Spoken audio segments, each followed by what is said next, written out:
Boss Cowboy Sports, where your voice matters. Yeah, moving too bossy, we don't tread softly, but not flossy, the streets that taught me, moving too bossy, we don't tread softly, but not flossy, the streets that taught me, I'm just trying to get my nigga paid. We came from Section 8, and I knew I was at since the second grade. Man, I swear my time is coming, cause I'm never late. Came from broken homes and broken dreams to getting paid.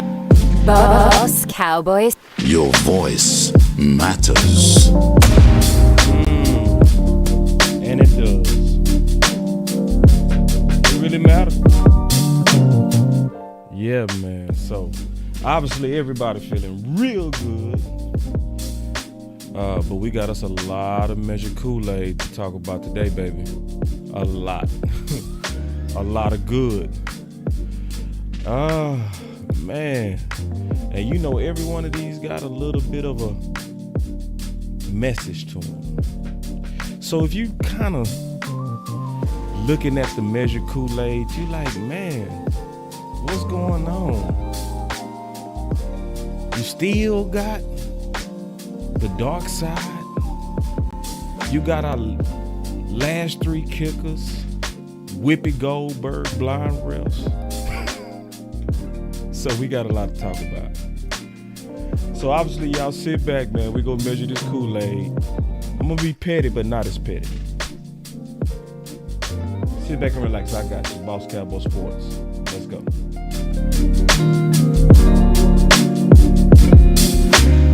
Boss Cowboy Sports, where your voice matters.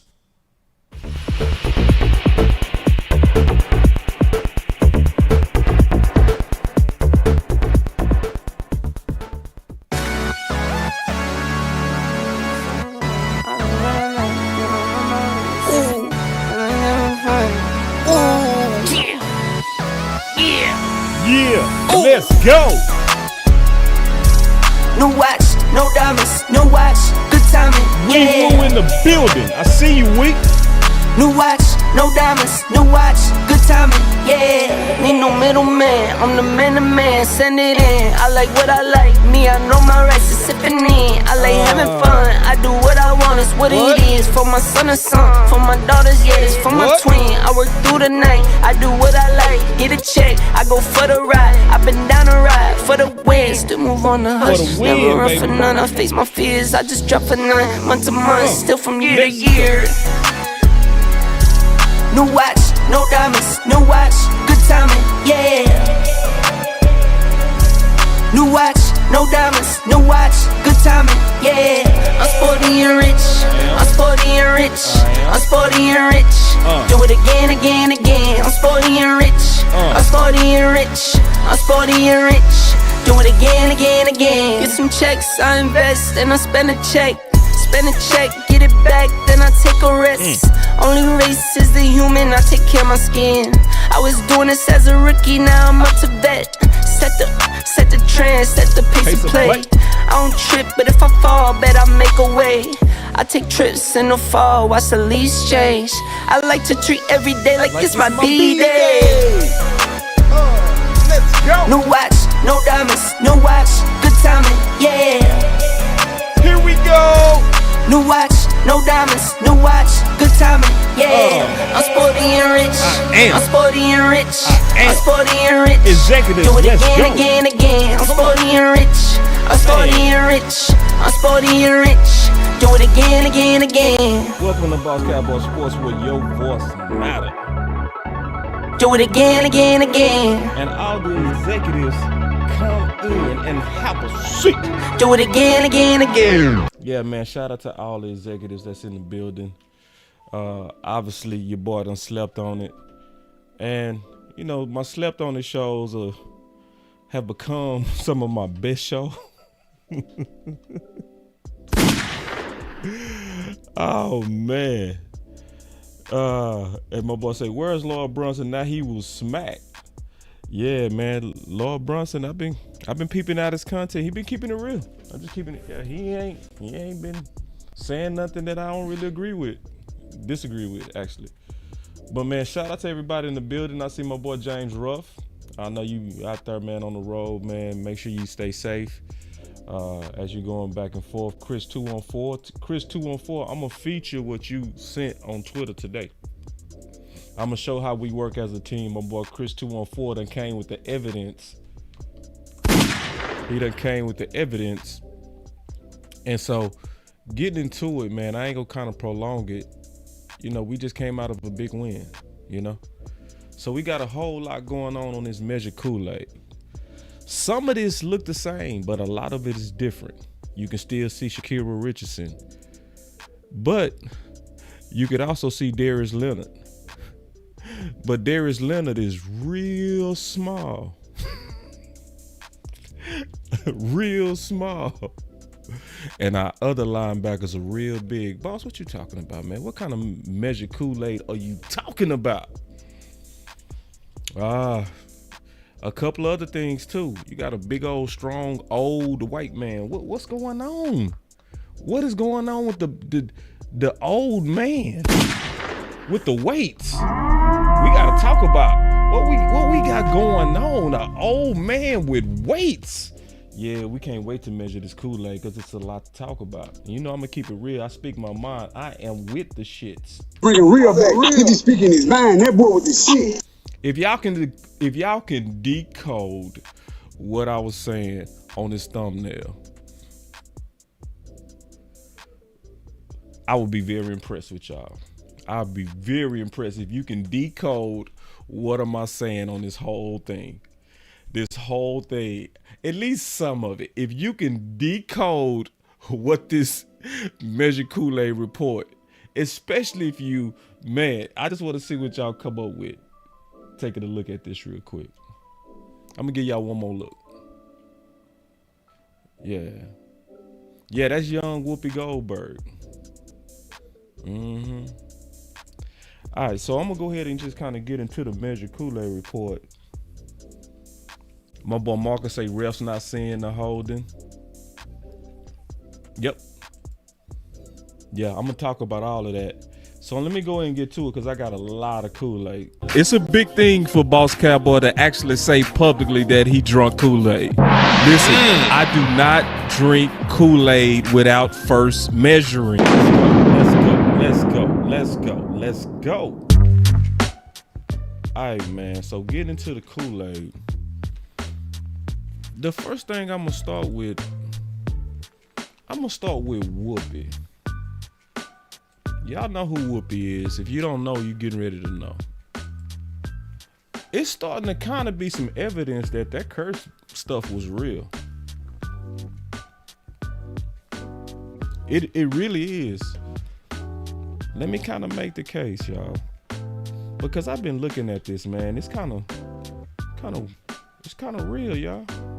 So let me just pull up the evidence. Y'all know I do my own production as of now. As of now. That's gonna change. But I want y'all to notice something. I'm gonna just kind of show this. Tell me what you think. All right, here we go. So, the first time we played Philly was November 5th. Y'all see that? November 5th was the first time we played Philly. See, dates are important, right? Because we talking about Whoopi, okay? And let's talk about that Whoopi. Because in the movie The Color Purple, it was a famous line where she said, "I curse you until you do right by me. Everything you touch is go crumble." Classic line. And if you remember, his life fell apart. So we looking at November 5th when the first time we played Philly, right? And so then let's kind of look at it. And I said, one of those games for Dallas. Now, keep in mind, this is hindsight, where Saeed said, Eagles fumbled 3 times in the game. they recovered their own fumble each time. It was so bad, all of us came out and said, boy, if it's anything we all can say is that this is a game of inches. How did Philly fumble 3 times and we didn't get one? And if we would have got any one of them, we would have won the game. If we would have got any one of them, we would have won the game.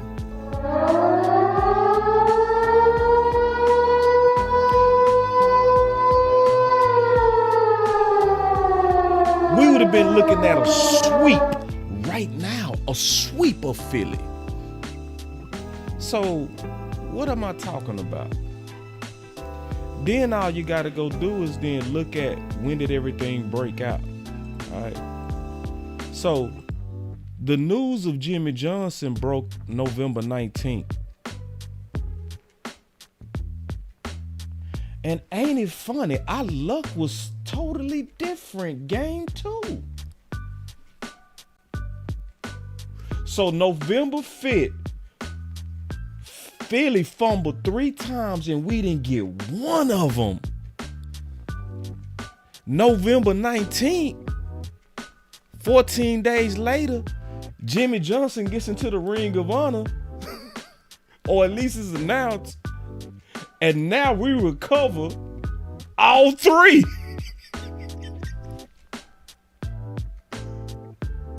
Is that a coincidence? Like, I'm for real. Like, is that a coincidence? Or is there something to this curse stuff, bro? Is there a universal law going on to where it was about doing right by Jimmy Johnson and doing right by others? I gotta ask that question. Yeah, so is it a matter of until you do right by me? So as I'm measuring this Kool-Aid, my boy say the curse is over. Hey man, it might be a little bit of evidence coming to that. Cause think about it. November 5th, you had no luck. It looked like bad luck. Can we tell the truth? Especially the last fumble. Remember, it was almost like God was teasing us. Where A.J. Brown bumps into Swift, fumbles on his own. The ball sitting right there. If we recover it, Dak and them got a short field. And we still don't get it. And it happened 3 times. So anyway, I just want to say it might be some evidence to y'all. I'm keeping my eye on this, bro. Because see, this could be, and I'm going to have a discussion with y'all. I'm going to have a real discussion. We gonna keep it all the way real. Because I said I was going to be petty, but this ain't going to be a petty show as much as it usually is. Because I'm going to be honest, I really don't have the energy to troll Philly. I don't. And I'm going to tell you why. I'm going to be honest, I never really look at Philly like a rival or anything. Like, I'm not celebrating like beating Philly like we did. I'm not, because it's honestly expected. We better. We better, man. And, you know, but see, I can see, and I do understand. I do understand if you really celebrate this week, because some of y'all super duper hate Philly. I really don't even hate Philly like that. I don't like a lot of their fans. They get obnoxious, but the team, I don't really hate them like that. That's almost like hating the little brother, right? You know what I'm saying? It's like, I'm already know I can whoop you, little dog. Like, I don't treat you with equal energy. I hate San Fran. I don't hate Philly, like, you know. So it's kind of hard for me to kind of really be authentically petty against somebody that you already know you better than. Like, Dak is 9-4 versus them. He should be 10-3. Like, really. The way Dak played last time, we should be 10-3. So I'm just honestly not in the troll mood of really trolling lil' bruh. Hey, lil' bruh. Like, man, yeah, next. We knew we was gonna slap y'all, bro. We always slap you. And for the record, let me say this, bro. OC's supposed to be coming.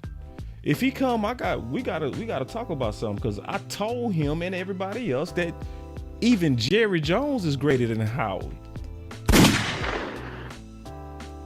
I ain't never fall for the Howie hype. It's a whole lot of Cowboy fans. Ooh, we need Howie. Man.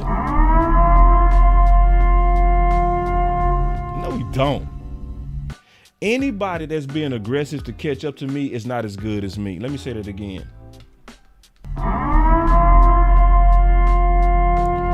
Anybody that's being aggressive to catch up with me is not equal to me. Bruh. Finish him. So I just, most of us always knew. We've been saying, a whole lot of people been saying, this ain't nothing new. Everybody was saying that they was fool's gold. Everybody was saying it, especially how they won the Kansas City game with all them drops. And this is the main thing I honestly really hate about Philly, bro. And I mean this, and I'm still in my measure Kool-Aid. What I really hate about Philly is all these calls that they keep getting. I hate that. I hate it. Like, Philly get all these phantom calls. Oh, I hate it with all my heart. That's why, man, listen.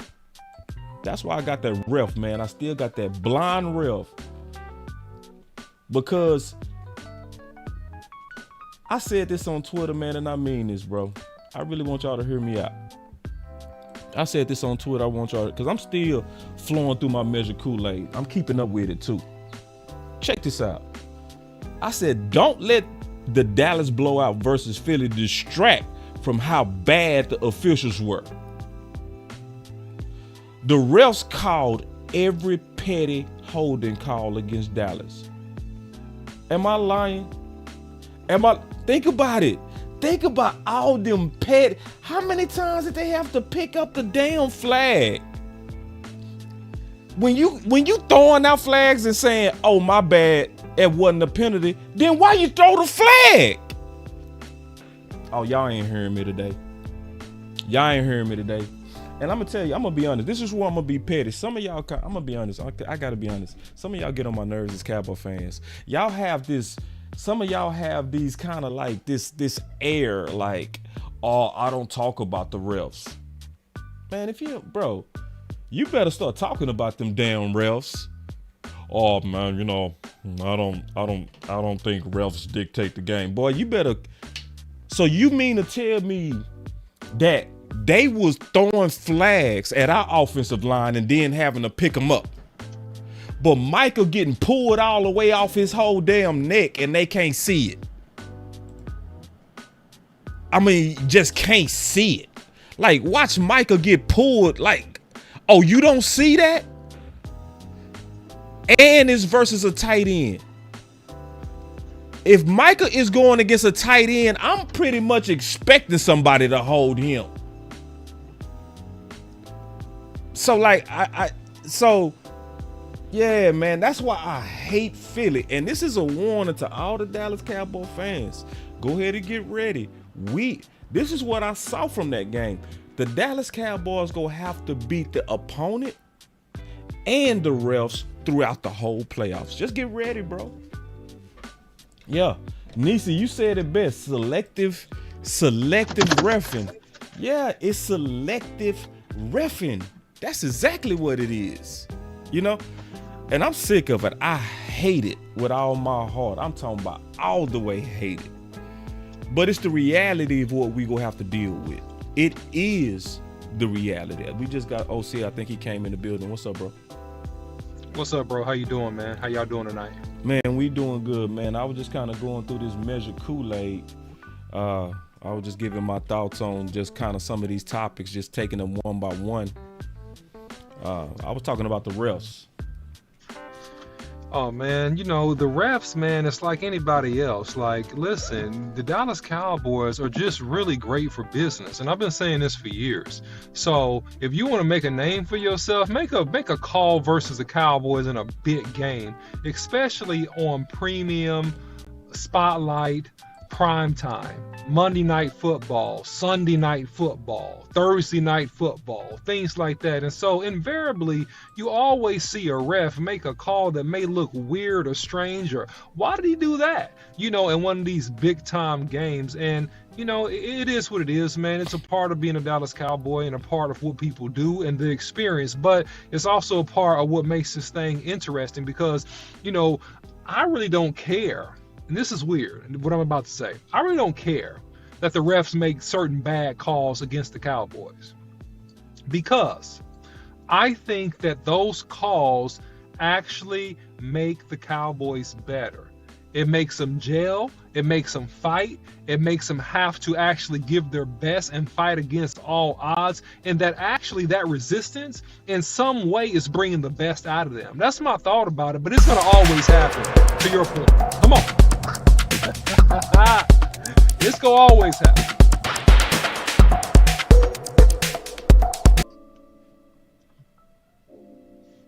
Tell you. It's a big deal, OC. Hey, man. It's a real big deal. See, I put it like this. We should have put 50 on them if they would have reffed that game right. Explain that. They moved Dak back a lot, and he still overcame it. We just used to it. You know what I mean? And I'm talking about bad calls. That call on Toddy Biotish, horrible, trash. When the last time you saw clipping OC? You can't say that ain't no big deal. We going back 10 yards. I ain't never seen it, boss. I ain't never seen a clipping call in an NFL game. I'm gonna be honest with you. I think that was the first clipping call that I may have seen in an NFL game. Now look, and I'm being fair balanced because if this is measure Kool-Aid, I'm gonna measure the Kool-Aid, boss. I just ain't gonna just come in and just drink it. Yeah, right? never. It is a bang call from a back judge, right? He's a back referee. And it's basically a pin and pull. It's a crack and it's a toss. And you see Tyler Biotish hitting the side of that dude's leg, right? He's hitting the side of that dude's leg with his helmet on the back side of his leg. I didn't see that. So I saw it on the front. Well, it looked like to me when he finishes, he's going toward the backside. Now, we have to see the film to clarify, who's exactly right on that. But I'm saying, my point is this. Yeah. If you're a referee and you're a back judge and you're sitting there looking at it, and these guys, no offense to no referee, but these guys are not necessarily spring chickens, boss Cowboys. Some of these boys, they're a little bit up there in age. They 50 plus. It is possible. Oh, no. It is possible, boss, that they missed one and they saw what they saw and they said, I think he hit him, and they threw the flag. I'm saying it's human error is what I'm trying to say. I definitely believe that it's a such thing as human. I believe it's a such thing as human error. I just can't keep going for that. Because when I keep looking at Micah never getting calls, bruh. Oh, it's egregious. No. Now that right there, that point, okay. And did you see how they did Sam Williams? Did you see the Sam? Oh man, they hogtied him. Man. And I'm an offensive lineman, and I was like, that's holding. I was watching the game with my son, my youngest son. I said, man, that's holding. He said, man, they didn't call that. It happened like 3 times. At least I saw 3 or 4 pretty bad ones where they didn't call it. And look, this is the old 3 or 4. I saw 3 or 4 super blatant ones. I'm not saying that's all it was, boss. I'm saying I saw 3 or 4 blatant. That's a lot of negative yards. No, look, you're right. You're right on what you're saying, but this goes back to the old hack a Shaq, not call a foul on Shaq philosophy. Because Shaquille O'Neal, he was so dominant, he'd just get the ball and drop step and just dunk on you. So, like, half of the time that he's supposed to get foul calls, man, just because they knew he was so strong, they didn't call the foul calls on him. So Micah Parsons is so freaking fast, and he's so athletic, and he makes so many plays. He's so disruptive. They're like, man, shoot, I mean, he gonna make some plays, man. If I call everything that they do, man, it's like, man, we wouldn't even have a football game. You know, and they're probably right. They're probably right, because that's how dominant Micah Parsons freaking is, man. So it's going back.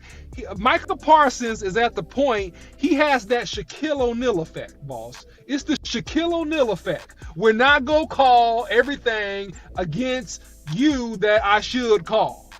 That's what this thing is now. And if you don't realize that, your head's not you, boss, but I'm saying if the fan base doesn't realize that, if Micah doesn't realize that, Micah, love you, dog, you're doing great, but wake up and smell the petunias, because they are not gonna call all those holding calls on you, bro. I'm sorry, they're not. It's gonna be too many. They're just not. So some of that stuff, say this. You just gonna have to play through it. I gotta say this, and you right on that. On that part, that last part you said, especially, you right. And regardless, he got to play through it. But I think I know what's going on with my brother, OC.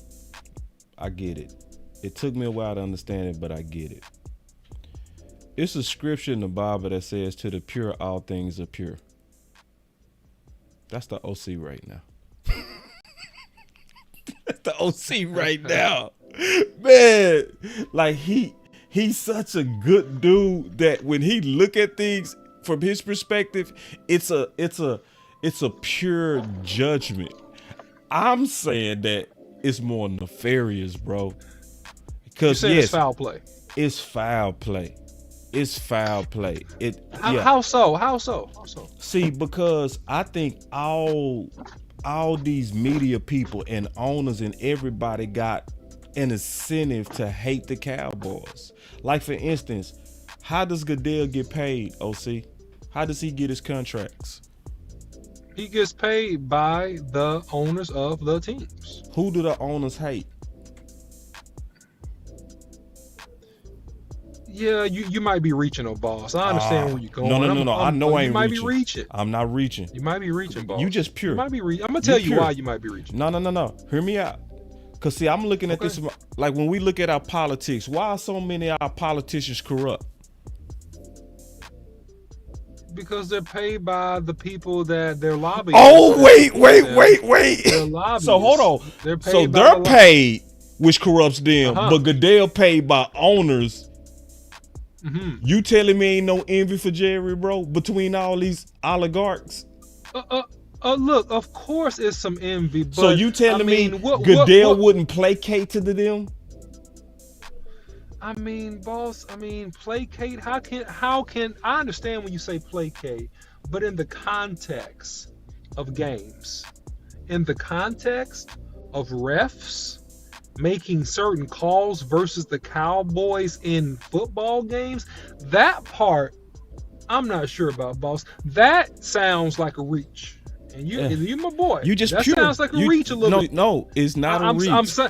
It's not We're talking billionaire, boss. We're talking billionaire versus billionaire. We're talking about you're worth $1 billion, I'm worth $5 billion. I hate you because I'm just used to winning and I'm a tyrant. Okay, that's how they play.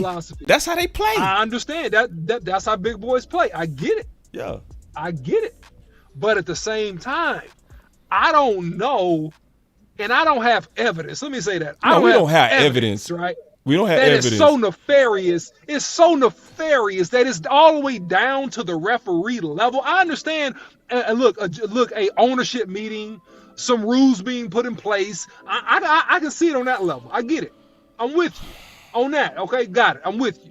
But I don't know about the other part. I'm not sure, boss. Let me make one more case, and then we're going to move on to the next topic and take some calls. Yeah, go ahead. So, I remember 2006 when the Mavericks played the Heat. Do you remember that? I do. So, do you remember what was happening between Mark Cuban and the commissioner? They was beefing. They was beefing some, yeah. A lot, right? Mm-hmm. The Mavericks went up 2-0 on the old Heat. No LeBron, no Big Three, just Wade. And the Mavericks was hot. Man, them refs whooped Dallas up and down. Real bad. Like, Wade has never been to the free throw line as much as he was on game 6. It was so bad, everybody was like, this is power versus money. Mark Cuban had the money. The commissioner had the power. And he showed it through them refs. So if we can see it in basketball, you telling me that it has no influence in football? And then on top of that, what did Terrence Williams say when he was on the show? He said it. Because I asked him, I said, hey, bro. I said, bro, how in the world did y'all make that big play in 2016 where Dak threw you the ball in the playoffs and we was driving, we was controlling the ball on Green Bay? And we had a phantom call on Bryce Butler that hasn't happened in 30 years. Mm-hmm. And he said this. Mm-hmm. He said, boss, this is Terrence Williams. He said, when you beat Goodell in a lawsuit,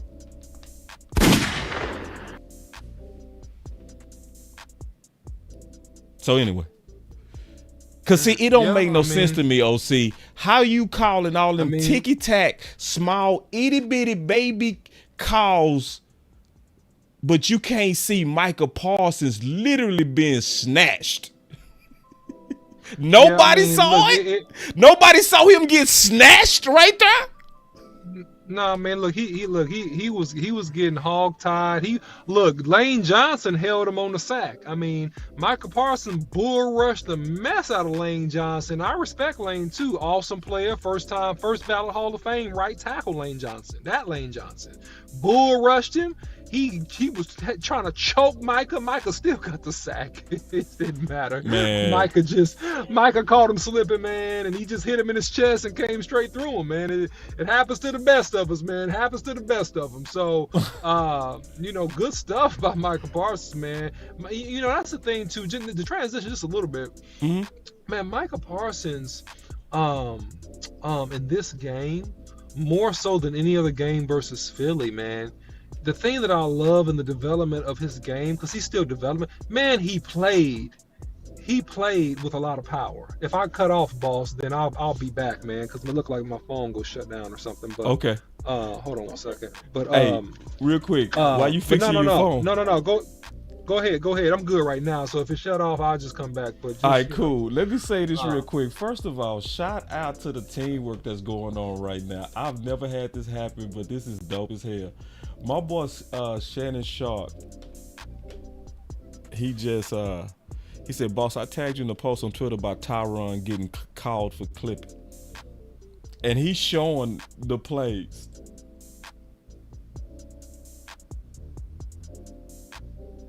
Dawg, that's crazy. Look at this, OC.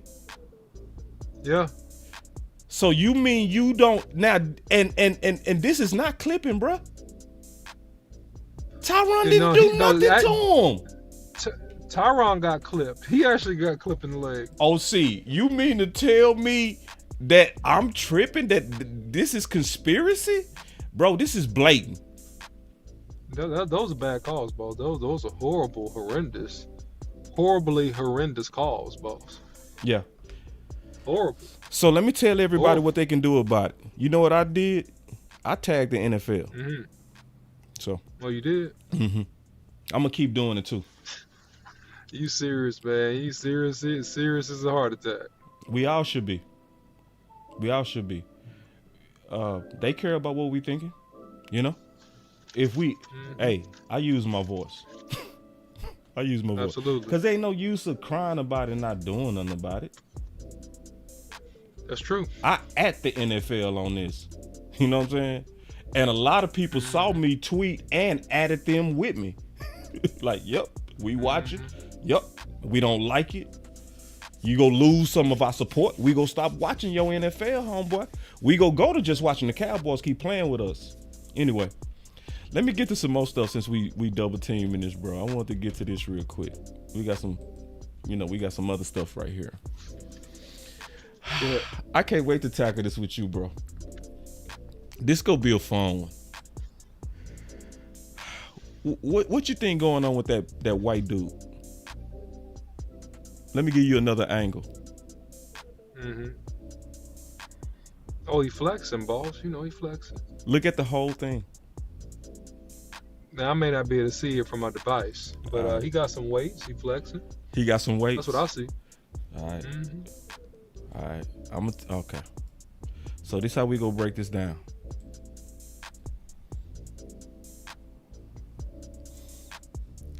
So he called me old at the beginning of the game. It lit a fire in me. I was going to show him.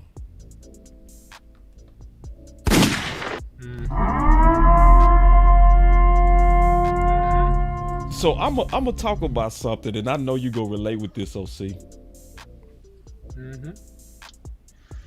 I'm gonna say this, and I mean this, bro. AJ Brown, he messed up, and this is what he did.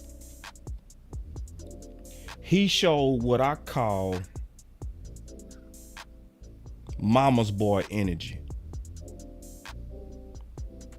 Mama's boy. See, it's a crisis going on in this country where there are a lot of boys and men being raised by single mothers. Shout out to the single mothers. We need y'all to do what you're doing, because without you, we absolutely have nothing. Don't think I'm speaking against you when I say this.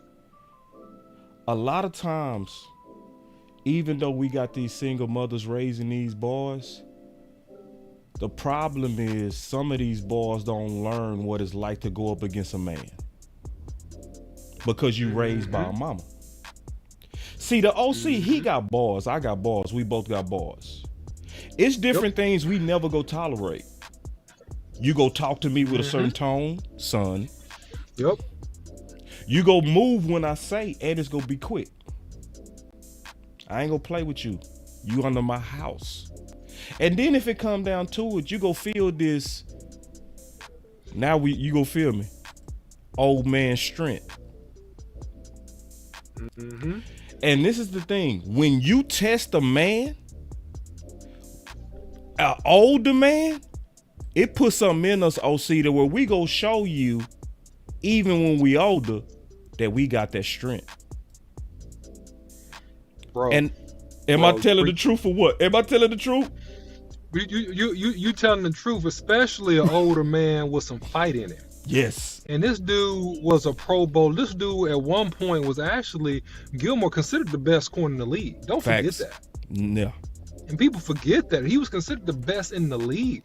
So the best in the league work ethic, the best in the league desire, the best in the league drive, the best in the league will. You see what I'm saying? All that is there. Even if the best in the league physical ability and explosion is not what it used to be. But the other intangibles, the best in the league IQ.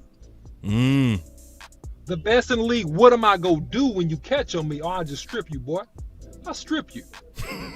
Oh, you know, I'll read your routes and be in your chest. It better be a perfect throw on the 7 route. If it wasn't a perfect back shoulder throw, that wouldn't have been a completion. That would have been a completion. And that was a perfect, his hand was in there too. Hand was there. The ball just was like to the left by 1.5 inches.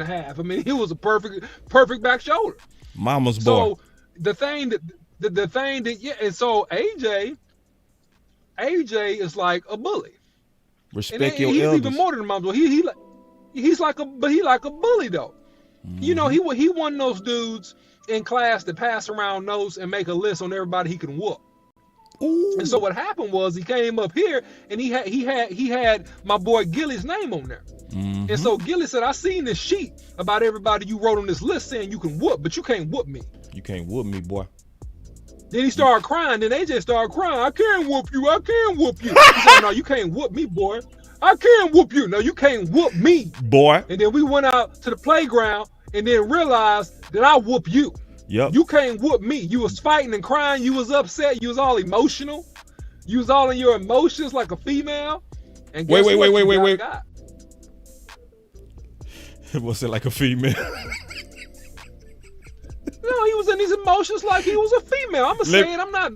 That's not sexist. That's not saying nothing about women. That's saying that he's acting girlish, crying and whining on the field. That's what I'm saying. I will say this as somebody who went against receivers. Whenever you see receivers acting like that, you winning. 100%. You winning. You are absolutely winning. Whenever you see that. This is the best part, OC, I want to show you, big dog. Mm-hmm. That B part.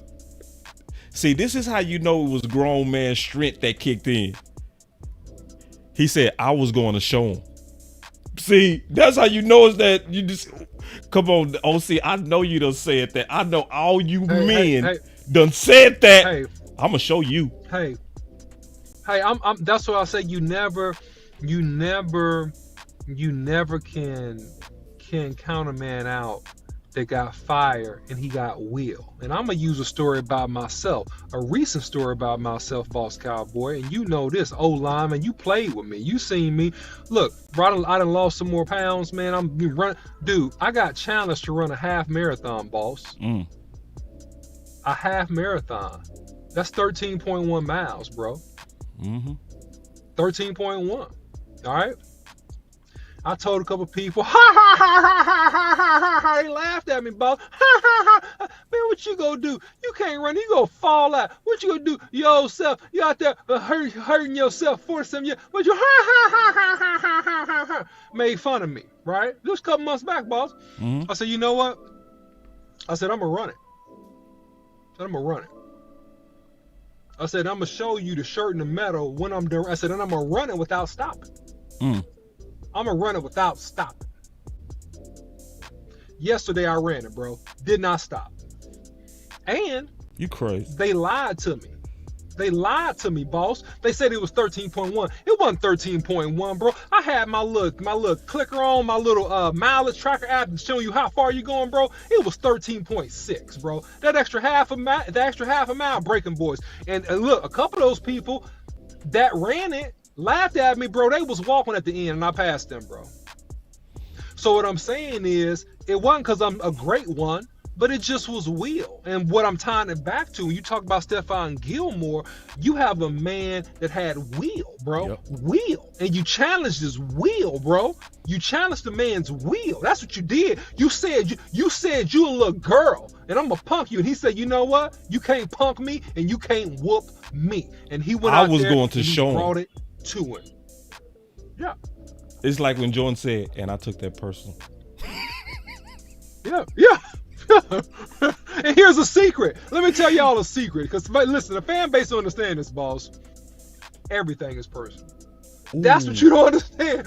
When you in competitive sports, bro, everything is personal. Tell me one thing a receiver did or said to you on the field in the locker room, boss, that you did not take personal. You took it all personal. I love that. Tell me I'm lying. No, you not. It wasn't one thing that a defensive lineman, if he beat me in a drill, bro, I was mad until the next practice. I was upset. I didn't show it. I didn't speak on it. But I was upset. Especially if he said something to me. He talked some noise, I was mad until I had a chance to get at him again. And you know what? Because that's what competitors are, bro. Everything is personal, bro. Everything is personal. That's the secret. So you better don't say nothing, because everything is personal. It's personal. That's what they don't understand, man. This is a perfect transition. I'm so glad you said that, bro. Man, you can't transition no perfect than what you just did. Some people thought I was playing when I said this on Twitter. All right. So my boy Henny the Moore, what's up, my OG Henny? He said new Eagles linebacker Shaq Leonard says he chose the Eagles because of his relationship with Nick Sirianni and the environment he will be in with the dog mentality of this Eagles defense. He says he is ready to do whatever the coaches want him to do. So, what did you just say, OC? What did you just say? Everything is what? Hey, man. Personal. Everything is personal. All right. So this is what I said, and I meant it. I said, if this doesn't pull all the potential friendliness out of the Dallas Cowboys defense, then nothing will. Shaq basically called the Dallas Cowboys defense soft. He did more than that. He called the culture soft. Yeah. And see, he called the team soft, bro. And see, let me show y'all something. This is where I said I'm gonna be a little bit petty. It's always some Cowboy fans that want to lecture other Cowboy fans when they going at Philly. Some of y'all need to learn protocol. If I'm fighting the enemy, dog, sit back. I don't need you keeping it real. Even if you think you're keeping it real, sit back. Especially on game week. Let me just say it like this. Shut up. See, this dude, I don't know who this guy is. He said the Coastal Cowboys page. He said, I see nothing of the sorts. He didn't say anything that could be interpreted that way. So let me tell you something. I played defense. The OC said played offense. Yes, you can and should interpret it as him calling your culture soft.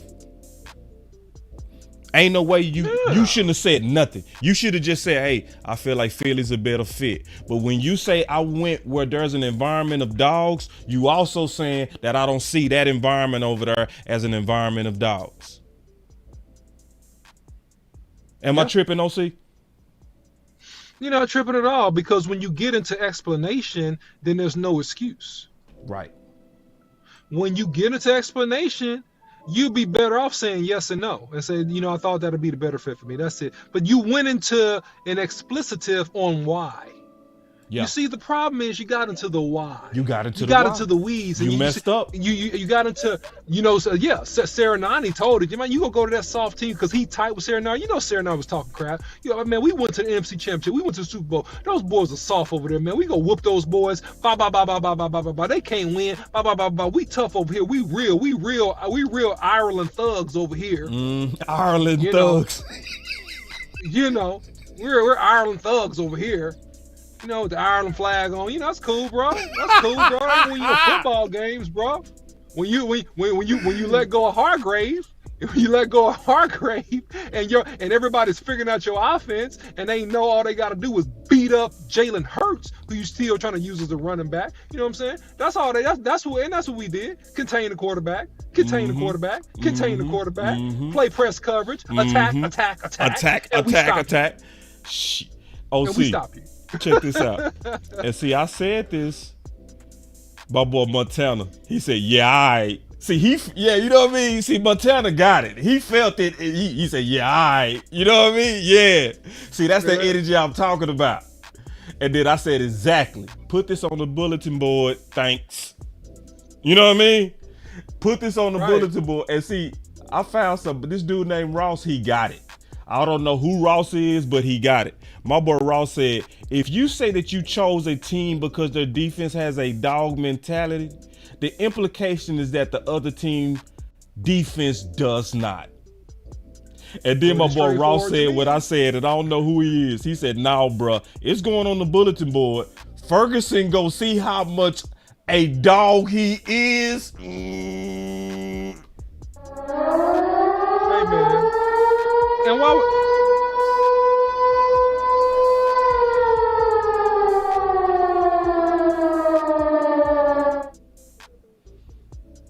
Man, look. Speaking of dog, you know who else is a quiet old dog? Who he's a mean old dog. He getting his swagger. He's a mean little dog, big old dog, and that's rubbing off on his team. But he's a quiet, mean dog.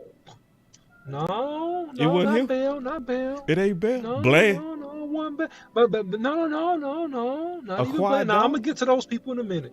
No, but he a low key mean dog and the stuff he be doing. Low key? Mike McCarthy,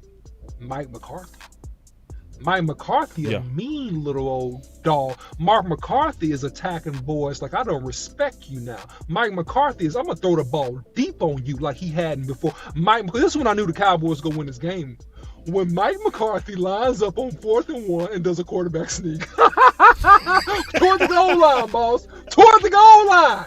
He he was inside he was like in the 10-yard line. He said, you know what, screw you. You know what? I'm gonna show you a tush push. I got a tush push for you. Here's the sneak, punk. There it is. 2-yard gain. And then we score. I said, oh, we winning the game. After I saw that, I said, we winning the game. Yeah. We winning the game. Yeah. Mike McCarthy was playing matchup football. Mike McCarthy was getting wide receivers on people that he was cooking, bro. He was cooking Mayberry, bro. He put cooks on him to cook him. He motioned CeeDee Lamb to cook him. He was very intentional with and very sinister. Very good sinister in a good way.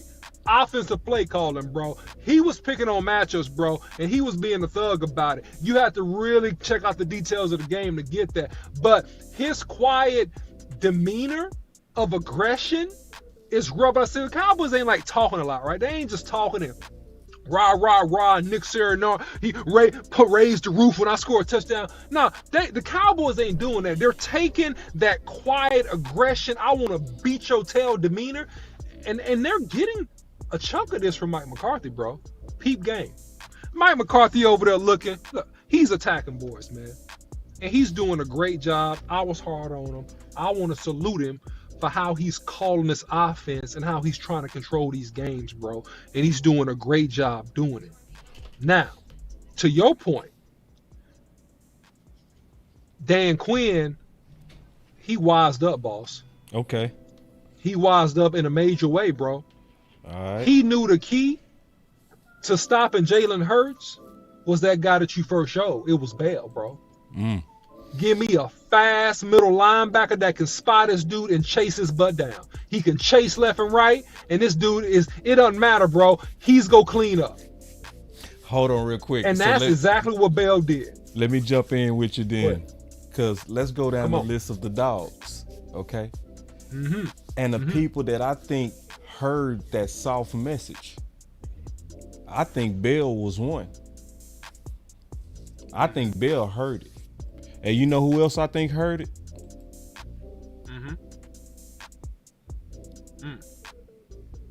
See, assignment wise, you might knock them. Hitting wise, you better go look at what they was doing. The people that was laying the most ferocious gangster hits,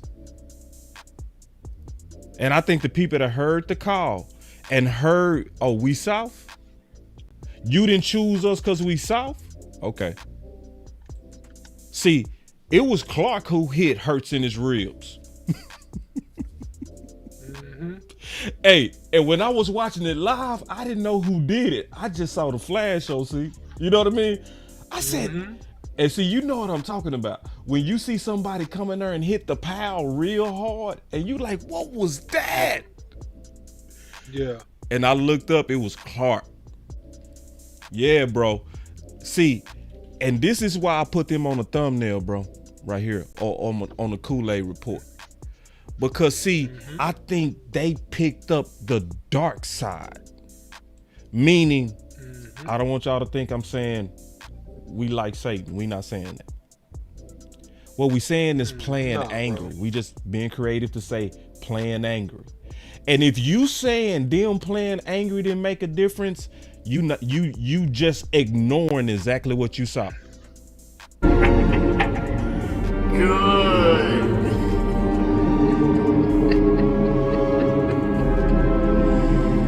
Your hate has made you powerful. That boy say your hate has made you powerful. And bro, I could see it. I could see where that hate made them boys play better. And I keep saying that the defense need to take on the hate that I've been seeing from the offense. Bro, and I mentioned this before, but I'm going to tell you who else embraced anger, bro. It was Michael Parsons. Yes, I said this. Yes. I ain't never look, bro. I ain't never watched the game and seen Michael Parsons bull rush so much. Michael Parsons was bull rushing Lane Johnson, and some of them had to prove a point, bro. See, I'm an offensive lineman, bro. Go ahead.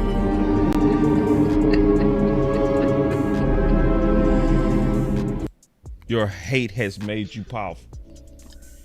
Micah Parsons was bull rushing to prove a point. See, some defensive ends, bro, they get mad, bro. They'll slam their body into you as hard as possible just to prove that they a man, just to prove they strong, just to prove that, man, I'm going to be here and I'm ready to fight you.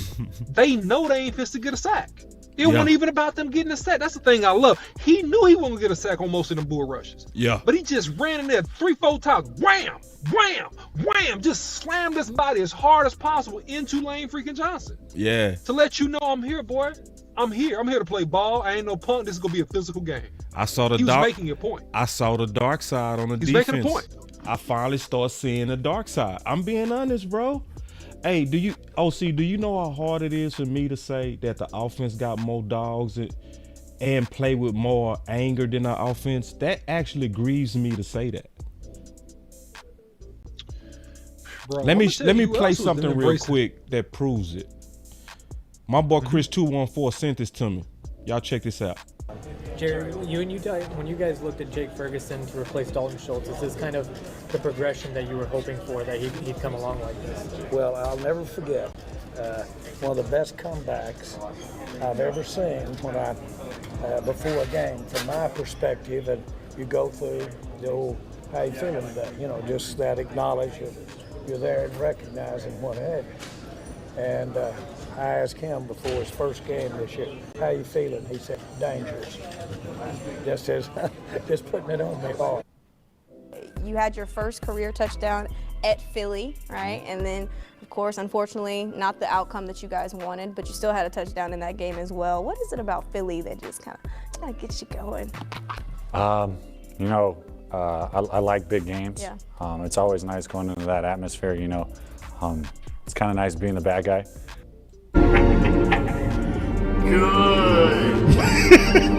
Good. Your hate has made you powerful. Your hate has made you powerful. And see, I didn't even know that. My boy Chris 214 sent that to me. But the thing that people, look, shout out to Will McClay. The thing that people don't realize is that we were saying 2 years ago, when we drafted Jake Ferguson and you broke down all the tight ends that were available, shout out to Boss Cowboy. Get the Boss Cowboy Sports guides if you hadn't already. All right, they're still available for purchase. Look, we said, hey, Jake Ferguson is this boy's replacement. Mm-hmm. Jake Ferguson is Schultz's replacement. He's more complete. He can catch. He can run the ball. He's more what the P word? The P word, physical. He's more physical. He's more nasty. And don't forget, people forget that pedigree. There's something to be said about pedigree. Wisconsin, yeah. Jake Ferguson, Wisconsin, but who's he related to? Who's his uncle? Barry Alvarez, the great Barry Alvarez, if you follow college football, who was the head coach when Ron Dane, that big old 240, 50-pound back that rushed for 2,000 yards 2-3 years straight at Wisconsin. That was the beginning of where you saw true power backs, a line of power backs being drafted out of Wisconsin. Those boys wake up and all they know is physical. They drink physical for breakfast and eat a snack or physical for lunch before practice. Those boys are used to hitting, man. Those Wisconsin boys and tight ends, all those boys hit, man. Look at them. Go look at them. They all hit. They physical, bro. And they got enough touch to catch that ball. So he came in with the pedigree ready to ride. He was groomed from the womb to be physical. You know what I'm saying? And he's physical and he's a good athlete, man. And I love how he be giving boys work out there, man. To Jamal, what's his name? Adams. The safety for the Seahawks. Man, he got in his face, man, embarrassed him. He out there hurtling boys. He out there run. Man, look, let me say something. If it hadn't been said, it should be. The boy's a Pro Bowl tight end. Oh, yeah.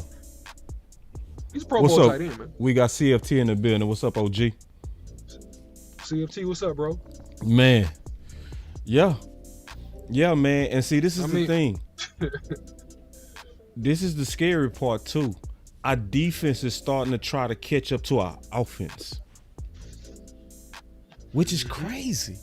Ain't that crazy to say? Like, none of us ever thought that would be the case. I see y'all super chats. I'm putting them to the side. Like, especially in terms of mentality. You know what I mean? Because like you said, this game was I've never seen Michael so angry. I've never seen Clark so angry. Never. Bell, he stays angry. Like Bell, yeah, he plays aggressive and fast. Yeah, Donovan Wilson always plays angry. So those two, yeah, you ain't gotta worry about they stay angry.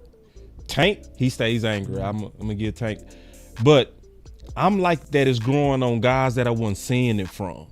You know what I mean? And see Clark, I see when Clark start coming downhill better, bro. He go wake up the league. If he can bottle up what he did versus Philly, man. Only thing Clark needs to do, bro, is slow down. You think that's it? It's weird to say because, bro, that's it, bro. Pause, and then go.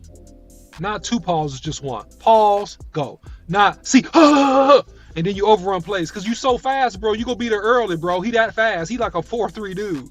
He play like 4-3, bro. I know he ran like a 4-5, 4-4, but the dude plays like he's a 4-3. He's that quick. He closed that fast.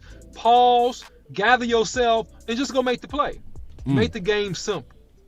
That's it. That's the only thing Clark has to do. If Clark does that, man, he's gonna make 12, 15 tackles a game. If he does that, he's gonna be. And I'm not comparing him to this guy in terms of his play by no means, okay? But I'm giving a comparison just for explanation purposes, okay? You remember Brooks? Yeah.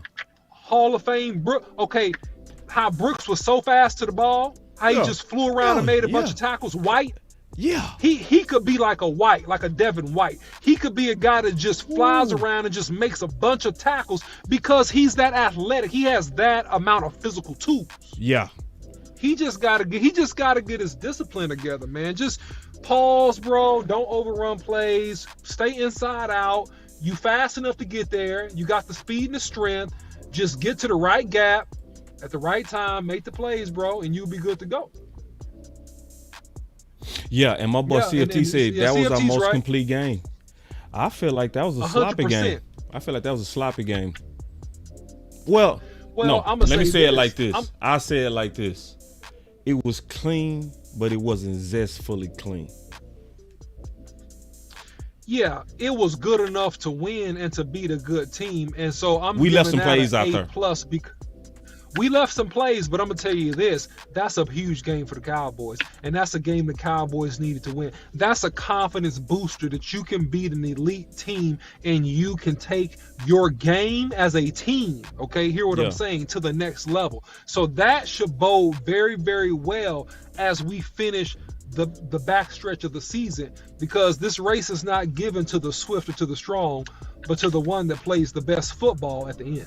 You know what I'm saying? Like, that's what this thing is about. The team that is hottest in December. And I've always said that if you can become hot down that back stretch, just like you're showing right there, you're right. If you running the 200, it don't do you no good to win that first 100, bro. You got to be able to win that last 100. And in particular, you got to be able to win that last 50. In particular. Yeah. So the Cowboys heating up now is perfect for the ultimate goal, man. It's perfect. It really is perfect. It really is. It was a real good game by Dallas. I just didn't like the CeeDee Lamb drop. Well, I ain't like that. No, I don't like that. He's had a couple in a couple of weeks. I don't like that, CD. You got to be consistently elite, bro. Yeah. Especially in that moment. In that moment, that would have definitely made them. They tapped out, but I want them to tap out earlier. You know what I mean? That would have tapped them out, bro. Tap all the way out. Yeah, that would have tapped them out. That would have been it. You know. And then I didn't like that drop by Cook. And see, this is the thing, bro. I hated both of those drops because Dak got it to him when he threw it off his back foot. I see y'all super chats, man. Let's go ahead and do. We got a couple of more topics, but if you don't mind, OC, let's take these super chats. Yeah, cool? You don't want to make them wait, bro. Let's knock out a couple of those. Let's get to these super chats.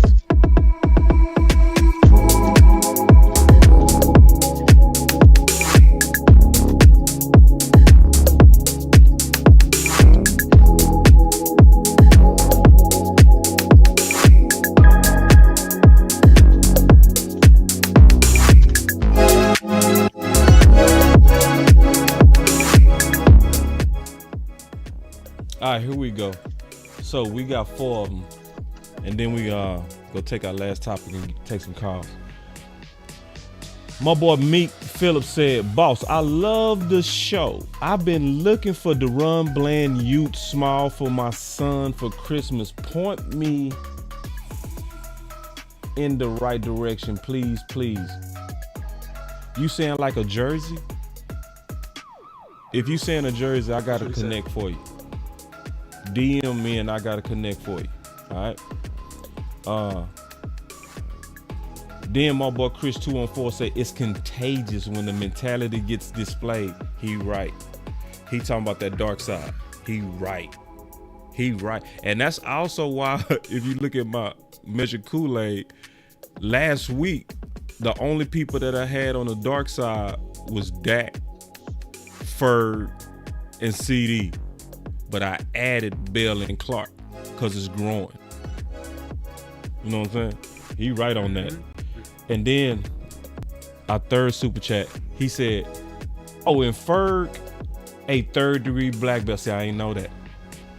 Did you know that? I didn't know that. I didn't know he was a 3rd-degree black belt. That's great insight. Yeah, he used James. to fight, bro. He used to scrap. He used to fight. He liked to fight. See, my son's also in Taekwondo. You do get to a point to where, and I watch my boys do it, where they used to like to get hit in the face. Now they be like, let's go. You know what I mean? They be going hard. I be like, ooh. You know what I mean? You do develop a squad. Common Sense said, this is from earlier when we was talking about that man strength. He said, "My stepson wanted to try me when he gained muscle." See, I told you. I was 200 pounds. He was 215. He stopped when I lifted him off the ground with straight arms. See, that's why I got the white man with the muscles. See, yeah, you boys better understand it's something called grown man strength. That didn't come out of nowhere. You know what I mean? That grown man strength is real. And AJ Brown figured it out.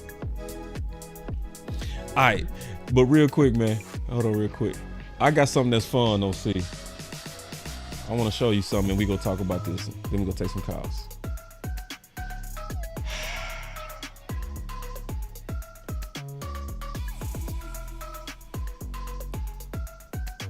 What you think? Hold on, let me move my thing. Brett Meyer plus Scott plus. Yeah, I mean the dude is good, man. But look at that. Really look at it. I meant what I said. Brandon Aubrey is a combination of our 3 best kickers, bro. He got the arm strength. He got the leg strength of Brent. He got the accuracy of Kai. He has the clutchness of Dan. I'm gonna agree with you, man. What I do know is he's a big game player. He got that soccer background, so I think this is easy work. This is like less pressure. All he got to do is get it in between the field goal. Like he's used to being underneath more pressure than him having to kick these field goals provide, and I think that actually works very well for us. And the dude got a boot, man. He can make it from 70, man. The dude has just he has a leg, man. And yeah, man. So How lucky man. are we, OC? How lucky are we? Lucky. Think, yeah. Lucky. We made our own luck. I scout. I know what you're saying. You're right. But dog, in the off season, it was a whole lot of people. Man, we need a kicker. We need a kicker. We need a kicker. Any one of us would have took Kai. All of us would have took a young Dan Bailey. A lot of us would have been cool with what Brett Maher was last year. We got the combination of all 3 in one dude. See, what they getting out of Brandon Aubrey, they wanted out of Brent. Because see, Brent had a bigger leg than Kai, but they chose Brent over Kai because of the big leg. But you didn't get the accuracy with Brent, nor the mental toughness with Brent. You know what I mean? But this year, we got a dude that got all 3. OC, what would you do if you could get Dan Bailey back? Man, I don't care about Dan Bailey no more. Who is Dan Bailey? Brandon Aubrey. Hey man, that's like you broke up, man, with you broke up with something that you stayed with because you loved, and she gave you a hard time, and you got you a younger, more beautiful woman, and then your old woman wants to come and you say, no, but that ship is sailed, baby. Ship is sailed. I've moved on to new loves. And Brandon Aubrey is that new love, man. He's that new love, kicking that football 60 yards. That's good from 70. You know, I mean, he's doing a great job. Hey, OC. I don't know what to do with something like this, bro. Like, I'm gonna be honest, I've never seen nothing like this. Ride it while it's hot, bro. Ride it, get as much as you can, do exactly what Mike McCarthy's doing. Hey, we get to the 40, and it's 4th and long. No, he was kicking it off the 50. You're kicking it. He was kicking it off the 50. He was kicking it off the star.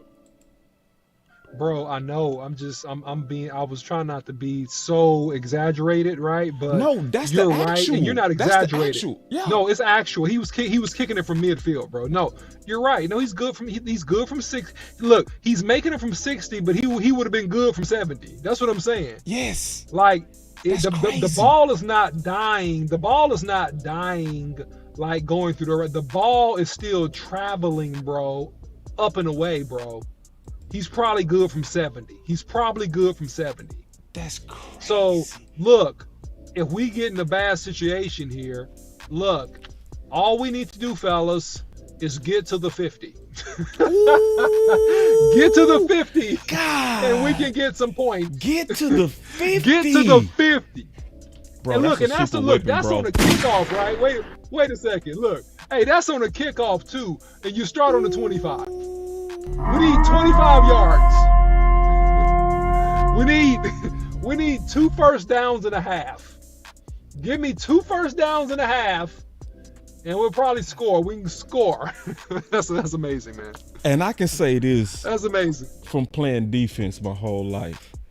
That's very demoralizing. When a team get to the 50 and can get 3 out of it. Oh, bro, that hurt, man, bro. What can you do? And shout out to Mike McCarthy, man. Let me give Mike McCarthy, because see, first of all, Mike McCarthy, I was going to ask this question, but the answer is obvious. Is Mike McCarthy too aggressive? No. But, right, because it's working. No. Yeah, no. But that's aggressive, bro. And Mike McCarthy, for you to even go out there early in the game and like hit it, young man. Go ahead. That's on you. What I was gonna say is this: aggressive and knowing is different. You got to remember, Mike McCarthy's been watching this dude, since June. That's true. Since May, June, kick this ball. No, that's true. He been watching this dude do this for 6 months, boss. No, that's at least, true. boss. So what's the difference between aggressive and just knowing? Yeah. Like, and see, you know what you got. You know what you got. You right on that. And see, because let me tell you why I know you right on that. Because it was a time I was saying we got a kicker problem, right? But then training camp started. And I was keeping notes on what he was doing. And he was hitting 95% of the kicks every day. So I was like, every day I keep hearing that he 22 or 24, something like that. He just was hitting all his kicks with a few misses. I was like, bro, we ain't got a kicker problem. You know? And then what really sold me on him is when I went to training camp in Dallas.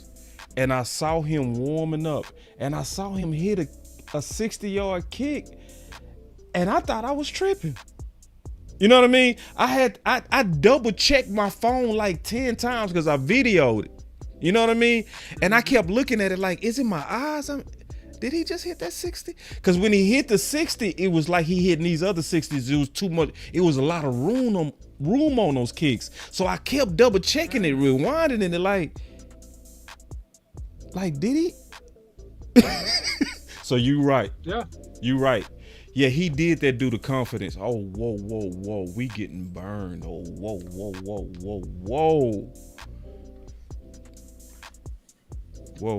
Whoa.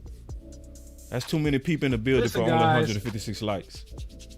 Listen, guys, I really appreciate you tuning in. But one thing you can do just to show you care and to show the channel a little bit of support is just go ahead and hit the like button, okay? Look, even if you don't want to acknowledge or put nothing in the super chat, that's okay. If you don't even want to comment, that's okay. Just hit the like button, please. It really helps the channel, helps us to grow and continue to do what we're trying to do here at Boss Cowboy Sports, especially if you're getting ideas and you're going to write reports, articles, or do content later in the week. Please go ahead and just hit the like button. It's fine. We don't care. Just hit the like button, please. Just thank you. Because we know that's going to happen. Yeah. just hit the like button, please. I'm cool with it, too. I had no problem with it. I'm fine. I'm fine. No issues. Just hit the like button. Thank you. We got us a super chat. But also, man. Go ahead. No. He said, remember Mar in the playoffs. Aubrey said, hold my beer. Yeah, we got to see Aubrey in the playoffs. We do got to see him. Yeah. But I get a sense that he ready, man. I get a steadiness about him. Yeah. There it is. That's the word. Steady. Yeah. Steady, boss. That's the word right there. His body language. Everything about him says steady. And that I'm going to just do what I've been doing. That's the vibe I get from him. That's why I say he got that damn Bailey in him. Mm-hmm. That's so damn Bailey. Go ahead. No, just real quick. You were mentioning about Mike McCarthy being, aggressive. Here's the thing that I love. Mm-hmm. I don't think it's aggressive, bro. I think Mike McCarthy is playing to win versus playing not to lose. That's the difference. And the attitude and the sentiment is getting off on his team and his players. He's coming in big games to try to win the freaking game. And whether they win or lose, you know what? As a coach, I respect it. He's playing, and that's because we had Jason Garrett. We had that. Oh, let's just do this. Oh, let's just play. Like no. Look, he's playing also like a guy that he understands that, respectfully speaking, that man, his job is on the line. His job is on the line. So he's gonna go down in this season. I guarantee you. And lay his head on his pillow, regardless of what happens, and be able to say, man, I did everything that I could do so we could win these games. I did everything I could do, and he's gonna have peace with that, no matter what happens. That's how he's coaching the season, boss. Peep game. That's how he's coaching. Let me ask you a question, OC. This off the cuff. Yeah. Do you think it's analytics? Because he real aggressive. I think it may be in part analytics. Because remember, we hired a lot of analytical people. We hired the best analytical people this offseason. Remember that? Yeah, I think he uses it, Boss Cowboy, in prep and in hindsight. But in those games, boss, that's instinct. He's going off feel, instinct, and his judgment. And coaching with a bucket full of balls. That's what he's doing. I think he uses the analytics in prep and in hindsight, but in the game, I don't even really think that's the factor. He's making judgment calls. He's going off his gut and feel. That's it don't look like gut and feel, bro, because he bold, bro. It's a lot of, man, he real bold, bro. I feel like I'm saying bold, he and may I be use that in uncomfortable. prep. I be uncomfortable. Maybe, boss. I can't verify. I'm giving an opinion. Right?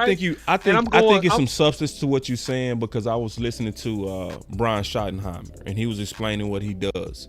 So what he does is he's the liaison between the analytics people getting the whole flow of the game, and he relays that to Mike McCarthy.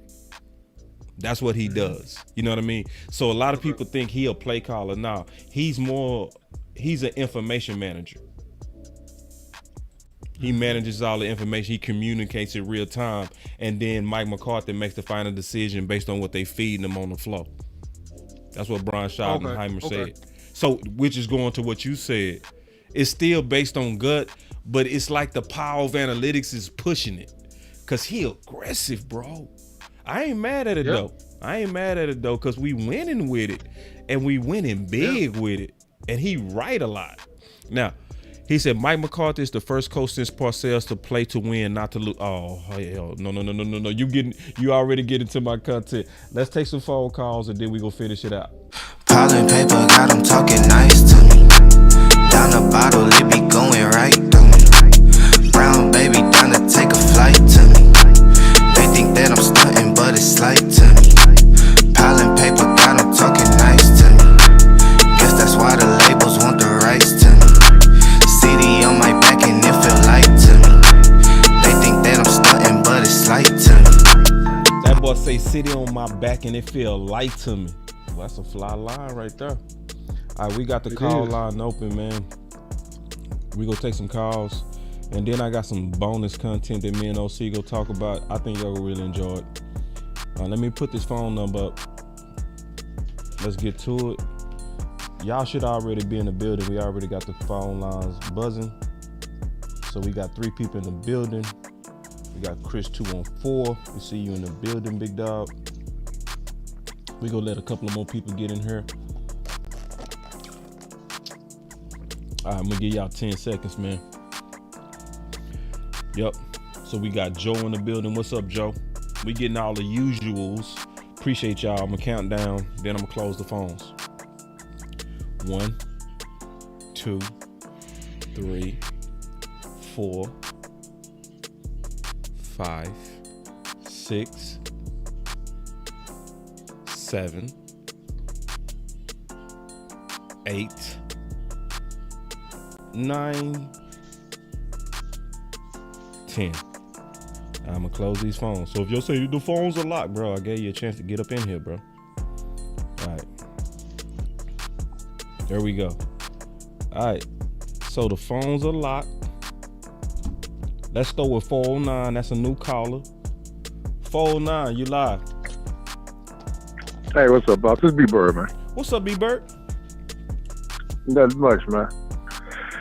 Hey, I just caught your show, but I did want to let's point something out. Yeah. Just see what you thought about it. Yeah.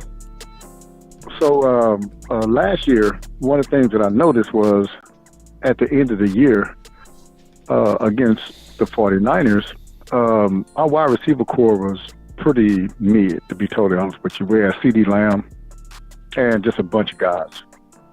And I also pointed out a stat that after the first quarter, no other wide receiver but CeeDee Lamb caught a pass. You're just not going to beat the 49ers that way. But I brought that up to try to show people that blame Dak last year because in Kansas City, they're going through the same thing with a bad wide receiver core. And Mahomes is this guy, but at some point in time, you keep reducing the wide receiver core. You know, they lost Hill, then they lost Juju, and then you keep on going backwards, so you're not replacing these guys. What I'm trying to say for everybody, and this is a statement, that I don't care how good your quarterback is, he still has to have quality people to go through. If Mahomes had a decent wide receiver team core this year, they at least have 2 more victories on it, at least 2 more. But because they don't, you know, why is he not elevating these guys? That's what I'm trying to say. Well, as a rhetorical question, because I know why he's not, because it's only so much you can elevate guys. Right. At some point in time, you got to get people around him.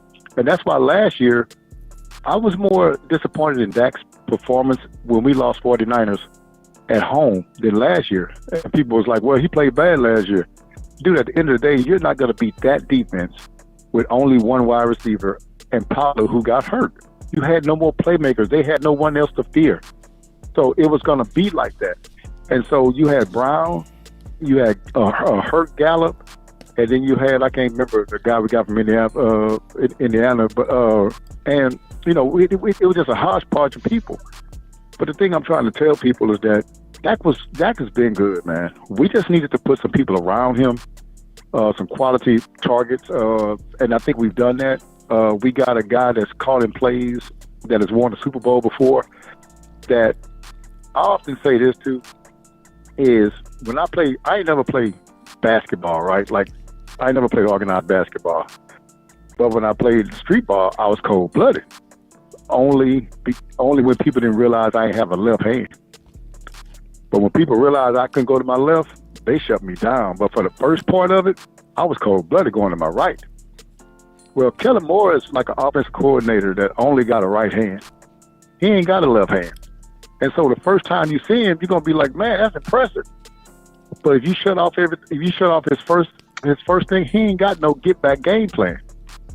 And so what you have now is Mike McCarthy, who, hey, you want to make a move? I got another move to make. Oh, you want to do that? I got this. And Dak understands that. Dak has never had a guy that had that experience calling plays like Mike McCarthy. Nope. Whereas, and I think that shows up in his confidence too. Like when he's out there and he got that swag, he know I got a dude over there that got the answer to the questions. He got the answer to the test. And so we gonna win this thing because I trust what he's doing. Mm-hmm. And so this is the first time he's had that opportunity, man. But also my whole thing is this, man. Those targets, those players that they're throwing to, that stuff matters, man. Yep. And we're seeing that with the one of the goats in this game, Mahomes. Yep. And so I just want to say, I thought Mahomes was supposed to be able to carry a team by itself, though. That's what I'm trying to say. That's what, and guess what? The thing about it, Kansas City He's supposed to put the whole team on his back. B-Bird. Yeah. Well, what they said was this: what got him. We won a Super Bowl without Tyreek Hill. So I know we can keep on. We don't need Juju. Keep on going there. You're going to have me out there catching balls, thinking you can do. You know what I'm saying? And so at some point in time, you got to say, you know what? We got this quarterback? Let's get some people around him. Yep. We got the best quarterback. Let's get some good guys around him and see what he can do. Let's invest in that position, not take away from the position. And let's see how much he can do with less. No. Get him around, and so KC needs to do that, and we're doing it now. You opened up something I didn't want to talk about right now, but we're going to have to talk about it right now because of what you did. Sorry. And I'm going to let you go, man. Yeah, I'm glad you brought this up, though, because I really wasn't going to bring this up, but I'm going to bring it up now. All right, I'll listen, brother. All right, that was B-Bird. Everybody that's on hold, just y'all hold for a second. I want to show something to B-Bird point. Did you have some thoughts on that, OC? No, man. I mean, it is what it is in this equation, man. You got to have talent because the issue is that it's not just the quarterback position. It's also a defense you're throwing against. It's not as if you're throwing the ball on air. So if you're throwing the ball on the air, you could have any wide receiver. But since you have actual defenders that actually get paid too, you got to have quality competition in the positions, and you got to have quality players to throw the ball to. So that's to me, it's self-explanatory, but it's been a model, right? And Michael Irvin alluded to this, and you played this clip ad nauseum, that it's a system versus system versus man beating man. But the issue with that is this, is that eventually you're going to get to a man. Yep. See, you're going to have a play in that game. You're going to have to beat a man. You got to beat a man. And you're going to have to be good enough to beat a man. And if you don't have a receiver to beat a man, then you're going to lose. That's what it is. It's still mano a mano, man. It's still football. It's still football. And see, I didn't really want to bring this up because I'm going to be honest with y'all. Sometimes I don't want to lay out all the content at once. It'd be too much. Sometimes you want to spread it out during the week. Yep. That's a good idea.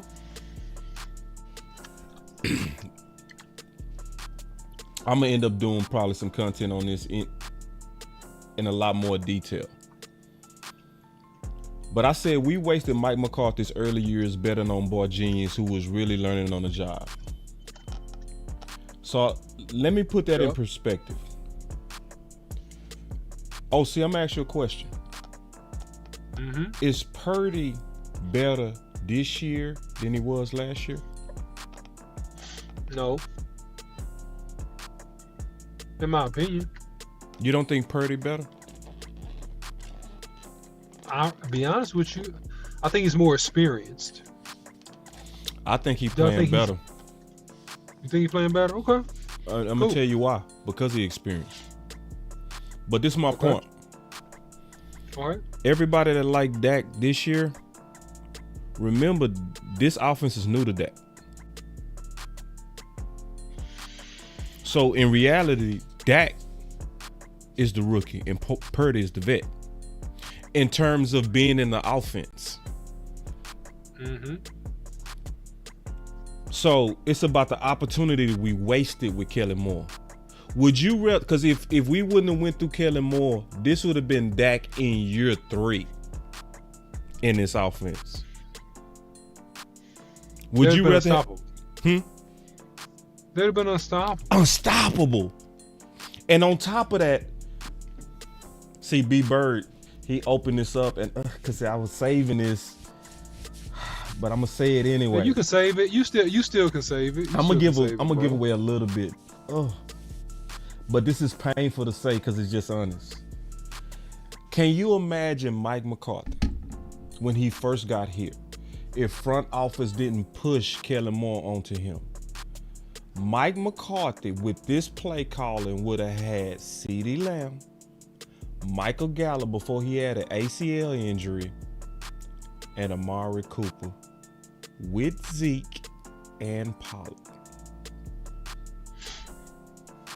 Yeah, that would have been unstoppable, bro. It would have been great. I mean, it would have been like this year. It would have took 4 or 5 games for him to shake the dust off, and then after that, it just would have been assassin mode. It would have been attack mode. It would have been screens. It would have been all types of stuff, man. Trips, we wouldn't have lost the spread.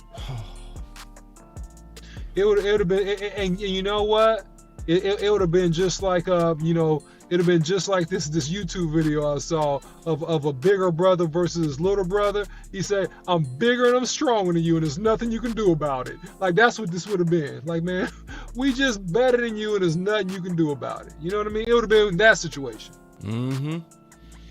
It would have been that situation. But Yeah. I mean, hey, you live. Hey, what did Kellen Moore say? You live, you learn. That's what he said. You too. live, you learn. Yeah, you live, you learn. And this, hold on real quick. All right, we'll take another call. Chris 214, you live. What's going on, boss? What's up, OC? What's up with it? Hey, boss. Is it too early for me to talk about Josh Allen and our next game, or what? You talk about whatever you want to talk about. We go rock with you. I bet. To me, I feel like that Buffalo is a much more dangerous game than Miami. And I know everybody gonna be like, man, what? Just hear me out. I feel like Tua, he's much more of like a pocket guy, right? In terms of Josh Allen, like, I know he likes to get on Josh Allen, but Josh Allen can make them throws off balance. I feel like he's a much more dangerous guy outside the pocket. He has like a scramble ability. With that being said, I'm wondering about our rushing because we seem to be a little bit hard-headed when it comes to a quarterback like that. Now, we did a pretty good job last night, but I would like to see more of it. What you think about that, though? OC, what you think about that? I think that Josh Allen poses a variety of threats. I think that he's unique. Hold on once, I had a bug in here. He's unique, but he's different from Jalen Hurts. Josh Allen has more arm talent than Jalen Hurts. He can throw the ball 70 yards off balance. He has a cannon, okay? Also, how their offense runs, it's West Coast with some power into it, with some power plays into it. They will run counter trap QB leads and make Josh Allen a running back. Josh Allen arguably is equal or better in some spots running that football than Jalen Hurts because they'll run him like a running back with counter trays. So they're a physical team. They're a young team. They're a talented team. They're probably a little bit fresher than the Eagles are at this point in the season. And so I think they do pose more of a threat than the Eagles. So I think the Cowboys are going to have to come back, be ready to play their A game, and be ready to get and be physical and corral a big, strong quarterback that has definitely some good running ability if you're tripping. But I also think that we have the solution for it. We got the recipe, okay? We got the recipe. And the recipe is Clark, and in particular Bell, running east and west and not letting guys get outside of contain. And if we do that effectively, the way we did against Hurts, we go be in really, really good shape versus the Bills. But we're going to have to play physical, man, because they're going to be up front. They're going to be physical, and it's going to be another really good test for the Cowboys. That's what I think. I sure ain't worried about no Josh Allen. I'm going to be all the way honest. I think he played with courage. He played with heart. But, man, that dude is wild with the football. This the wrong team to play with. Don't play with us with that. Take all them risks with us. We go, But what I more so respect about Buffalo is their style of play. You know what I mean? The physical style of play. That's the thing we got to be concerned about. You can't fall asleep on that, in my opinion. But yeah, Chris, let me take some more calls. We got a lot of people up in here. All right, boss. All right, big dog. Appreciate it. That was Chris 214, man. Yes, Chris 214 also the one that sent that clip of Ferguson, man. Appreciate you always. Joe, you are live. Appreciate you, brother. Hey, what's going on, boss? What's up, OC? What's up, man? What's up, brother? So, another thing that's going to make you kind of sad, and it's kind of off topic, but can you imagine if we would have taken TJ Watt over Taco Charlton? Would have been nice. Yeah. And we learned from that. Yeah, we learned from that. See, Mike McCarthy. Yeah, we did. Yeah, Mike McCarthy. And those are those days when we was doing. Go ahead, Joe. I'll say this too. You do know that Brandon Aubrey outscored the Eagles by himself. Yeah, I know that. Yep. That's amazing. And I want to go a little bit personal about the hate mentality. Mm-hmm. So I have cerebral palsy, right? And I am in a wheelchair. Yeah. I have my master's degree. But when I first started college, so my mom was my personal assistant, which meant that she would be the one that opened the door for me and take notes, right? So one time, the professor told my mom that she couldn't be in there with me because she wanted to see what I could do. And she said I had to turn down another disabled student so he couldn't be in here. And I said, what? So I wanted to give up. I wanted to grab the class, but then I said, you know what? That's not me. If she does me, that's on her. But I'm passing this class. That's what I'm talking about. So I did. And that's how I developed my dog mentality. And I want to say, I like that, Joe. And I want to say, thank you, AJ Brown, and thank you, Shaq, for unleashing our dogs. Good call, Joe. Man, that was a fine call, man. Appreciate it, Joe. Y'all. And do you believe in the curse now, boss? In the what? In the Mike McCarthy curse now. Mike McCarthy curse? I ain't never heard of that. I mean the Jimmy Johnson curse. It's growing on me. It really is. Especially when I showed y'all how we didn't get none of those fumbles on the fit. Then Jimmy Johnson is announced on the 19th, and we recover all of them the next game. And on the Rico Dowdle touchdown. I thought it was gonna be overturned. Man, Jimmy Johnson, man, say, listen, the OC said it's universal laws we gotta apply. It's and on the first touchdown, on the CD touchdown, when the flag got picked up. Yeah, it's a case for it. It's a real case. You said at the beginning of the season, but 2 reasons: the Jimmy Johnson curse, the referees, And what else was it? We got 2 of those. Right. After we said the referees, the Jimmy Johnson curse and Kellen Moore. Yeah. Kellen Moore's gone. Jimmy Johnson's in the Ring of Honor. And we got the refs. We're actually getting calls in our way. Yeah. No, Joe. We were still undisciplined, but the Eagles had more penalties than we did. Right. The conference has been unlocked. Uh-oh. Thanks for taking my call, boss. Oh, no problem, big dog. Let me lock The this conference has been locked. Lock that. All right, man. All right, Joe, that was a good call, man. Joe say he developed his dog. Y'all heard that? How many people got to develop some dogs out there? We definitely do. We got 2 more calls, OC. Mr. Burns, you live. What's going on, Boss Cowboy? What's going on with it, big dog?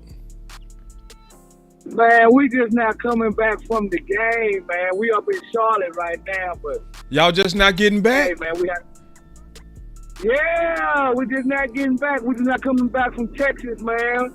Ooh. Hey. You had a good time, huh? Man, we had a blast in there. It was man. lit out there, bro. I was out there. Ooh, it was lit. You was out there? Yeah. I just went home to do the watch party, but I was out there for hours. Yeah. I kicked it at that tailgate for like at least 5 hours. And I streamed Man, it. we didn't get to go to the tailgate. You say what? We didn't get to go to the tailgate, but the game was off the hook. Yeah, I could tell. They said it was the loudest it ever been in there. I could tell from the tailgate that it was going to be, man, that tailgate was lit. Man, all I heard all day was, here we go! It was dope, bro. Hey, Bob, like everybody, it was like that's how we greeted each other. Hey, people don't say hi no more. When you're around the tailgate and when you go to the games or you just around the arena, here we go! Ooh, it was lit. Man, but I'm glad you made it back home safe, big dog.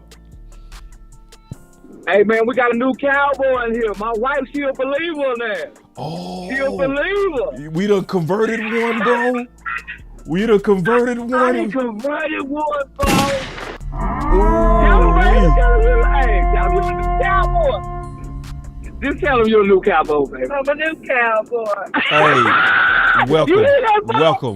welcome to the family. Welcome. You are on the good side. You have chosen America's team. So even though you're going home to South Carolina, guess what? You're still home because you're part of America. Yeah, man. Hey, man, keep on doing what you're doing. You and the OC, man. We love y'all show. Hey, and I love that comment he said, you got a bucket full of balls. That's my new word there. That's our new saying over here. Man. Tell them what's up there, Low Rock. I love this guy. Hey, I got another one of my partners in the back, man. We just coming back. What's up, Boston? What's up, OC? What's up, man? I love that y'all calling me on your trip. That's dope, bro. So that means y'all watching us as y'all traveling. This is dope, bro. This makes my day to just kind of see that the stream is carrying y'all home. That's very dope. I love it. That's dope. Love it. Love it. I'm glad y'all had a good time. We're going to let you go, boss, but we can't hear the OC. Yeah, he ain't saying nothing. He ain't saying nothing.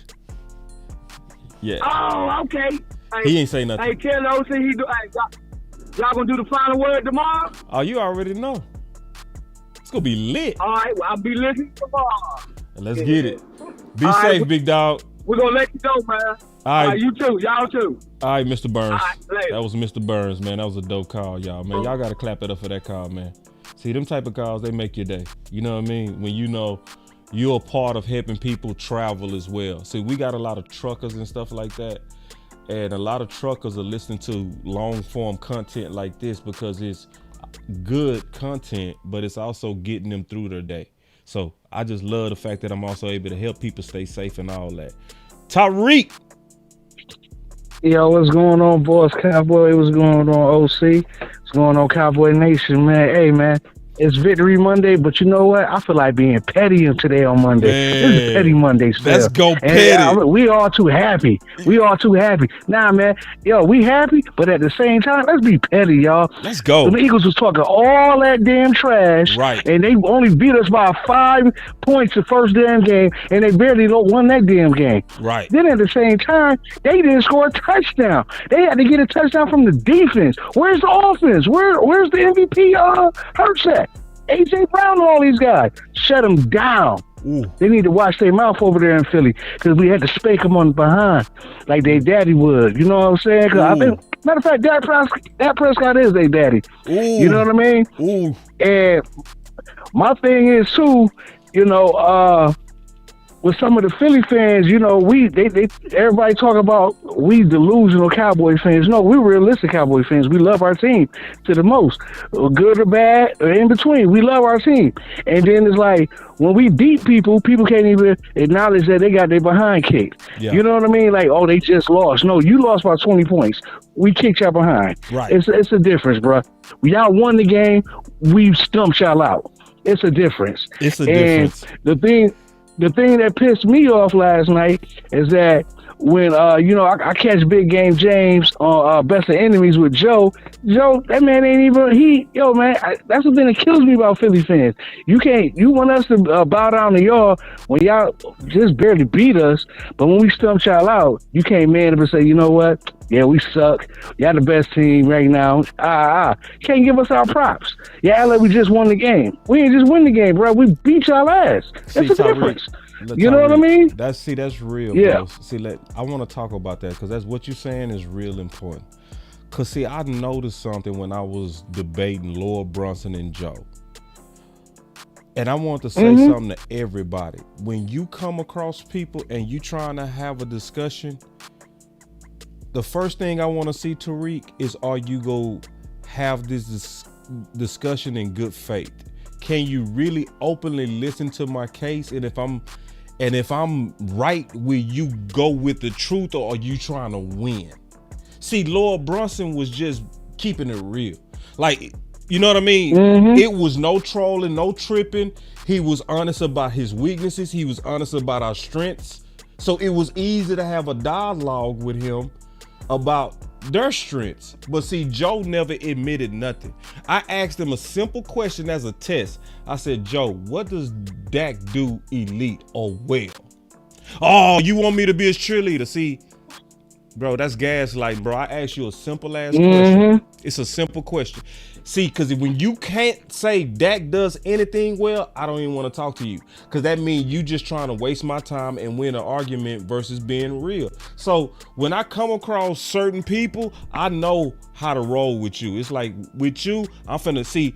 That's why we left him mad, because we started attacking him because it wasn't a good faith argument. You know what I mean? But when it was Lord Brunson, we was all sitting here chilling. You know what I mean? We were just talking ball. Yeah. You know, a little jab here and there. It was a little jab here and there. Yeah. You know what I'm saying? But it wasn't, but it was really more so about the reality of both of our teams. So yeah, when you come across Philly fans, or even if you come across a woman or a man and they can't admit, cut them. I'm talking about friends, anybody, your lover, your teammate, even if they play for the Dallas Cowboys or root for the Dallas Cowboys. If you cannot admit when somebody has proven a fact, get away from me.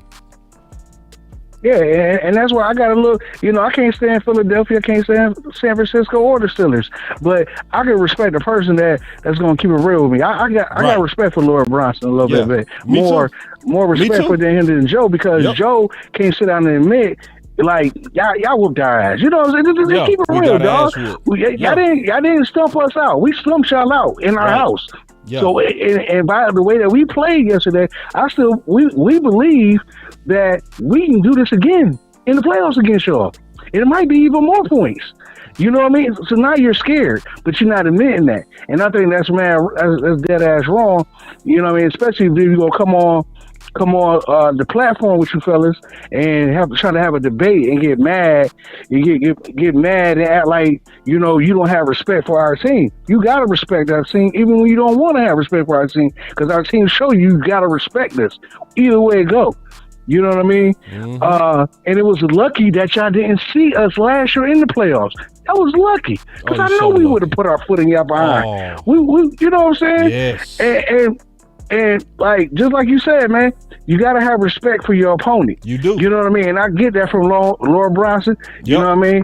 I get that from him. He has respect for the Cowboys. He might don't like the Cowboys, can't stand us, but he has a competitive respect for both teams. And I'm like, that's real. Man. But to not acknowledge. And see, people got to keep in mind, Lord Bronson said that in front of his people. See, people forget we were streaming to everybody channel. You know what I mean? And Lord Brunson had about 1,200 to 1,700 people watching him live. And he was going off on Philly. You feel me? Yeah. Not in the way that where he was insulting his team. He was just being honest. So it's like, you know, when you being honest like that in front of your people, in front of your church, like I can't do nothing but respect it. Like the first thing out of his mouth, bro, tripped me out because I wasn't expecting it. Lord came in here, he said, "Hey, boss, I got something on my mind." I'm like, I'm not knowing where he's going. So I'm like, yeah, what you talking about? Matter of fact, I asked him, I said, you said you had something on your mind. What's on your mind? He said, bro, it's bothering me, bro, that my players got more smoke for me and Seth Joyner than Debo Samuels, who been talking. That was just real. I was like, ooh. You know what I mean? So anyway, I'm not here to. I ain't here to beat up on Joe. I just didn't like his energy last night. Yeah.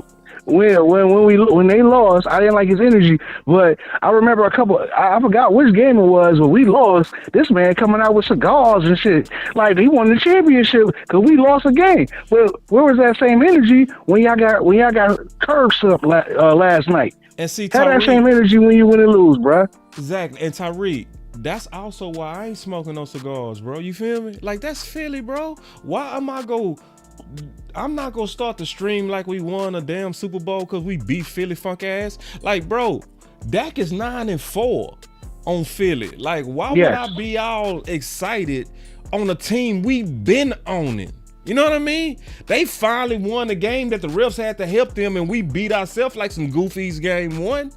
Like, you know what I mean? So now, man, we on to the next. Like, yeah, Philly, you was on to the next. Yeah, you had a good record, but bro, like I don't even call Philly my rival. Like some people say that's a rival. Like, how the hell are they a rival? No, rivals are competitive, bro. Like when you look at the history of San Fran versus Dallas, that's a rival. You know what I mean? That's a rival. The margin of victory is real close between both teams historically. It's not even close when you measure Philly to Dallas. So why would we even give them the privilege of calling them our rival? I never will. You got to catch up. You ain't even close to catching up. I'm not going to even give you the energy as if you're an equal. Be gone, you peasant. Yeah, and I just want to say this one thing, and I'm gonna get up out of here. I love the fact that you guys are talking about. You was talking about something about Mike McCarthy being aggressive. On offense in the way that he's calling it now. He's aggressive. I love that. I love that because you know what that's love it. You know why I love that? Because it's showing me that Mike McCarthy see what the end goal is, and he knows it's going to take to beat to try to go in here. They probably had to go to San Fran, which I hope we don't have to do, but they had to go in here and face and get over this hump with San Francisco in the playoffs. We're going to have to be aggressive from the start to the end against them dudes if we're going to beat them.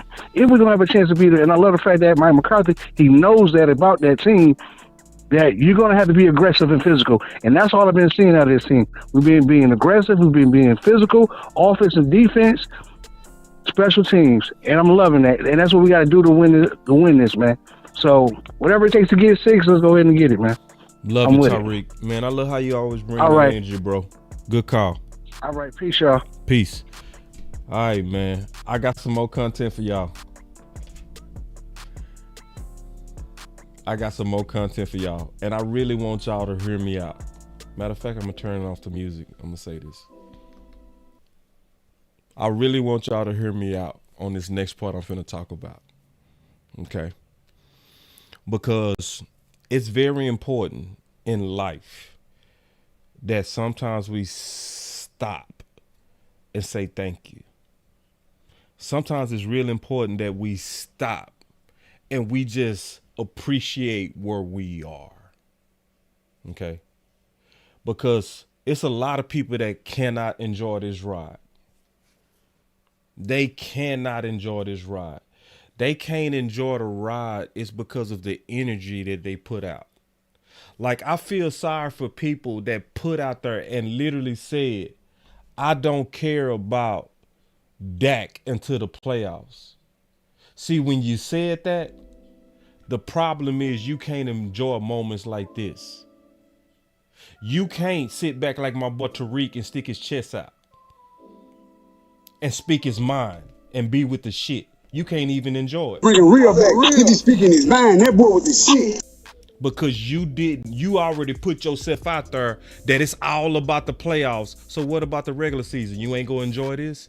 See, you was trying to be so sanctimonious. You was trying to be so sanctimonious that you talked yourself out of the fun of the season. Because we having fun right now. Regina, are you having fun? I'm having fun. I'm loving the fact, yes, it's open. Yes, it's up and down. Arizona felt bad. Yes, it did. Yes, losing to Philly felt bad. Yes, it did. But also, we having the ups right now that some people can't enjoy. So I want to just stop and pause and talk about some things just to remind us, just to stop and just say, hold on. Let's really look at us and say, are we something that we can enjoy, something we can appreciate, and are we different? I'm going to just name a couple of things because this is very much on my heart because I want us, win, lose, and enjoy, to know who we are and to know where we're going. Okay?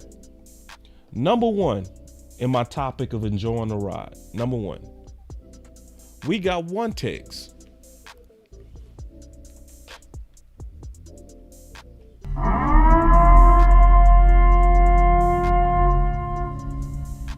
Can we pause and just think about even just last year and the year before that and the year before that and the year before that and the year before that and the year before that and the year before that and the year before that and the year before that and the year before that, where we kept saying we need a big nasty. Do y'all remember those days?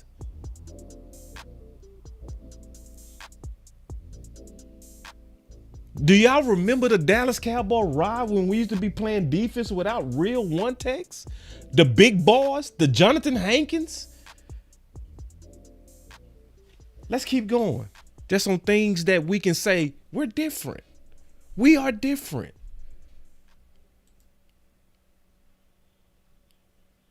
Hold on, I turned off my music, doing too much. Turn my music back on. Safety talent. My boy Tariq just said it. See, Tariq said it before I showed it. Yeah, the safety talent. Tariq. My boy, see, Tariq be on it, bro. Tariq said it before I said it. Hey, that's dope. See, that's why I say I love y'all, bro. We got the smartest fans in the world. I don't care what nobody say.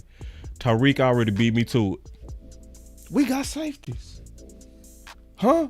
See, that's why I want to pause and say, because, you know, we get all emotional. Some people can't enjoy this because it's been 28 years, boss. I just can't wait. Jerry and them get on my damn nerves. Wait, just pause, big dog. Just look at us. Look at where we at.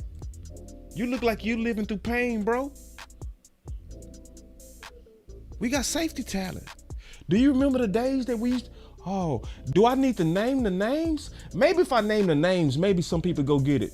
Do y'all remember the days of Jeff Heath and Xavier Woods?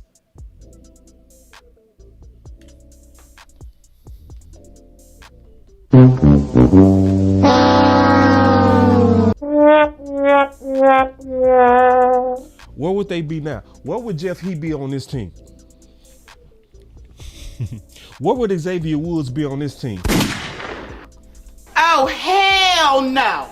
Oh, Nisi, you beat me to it. See, I told y'all, I love y'all.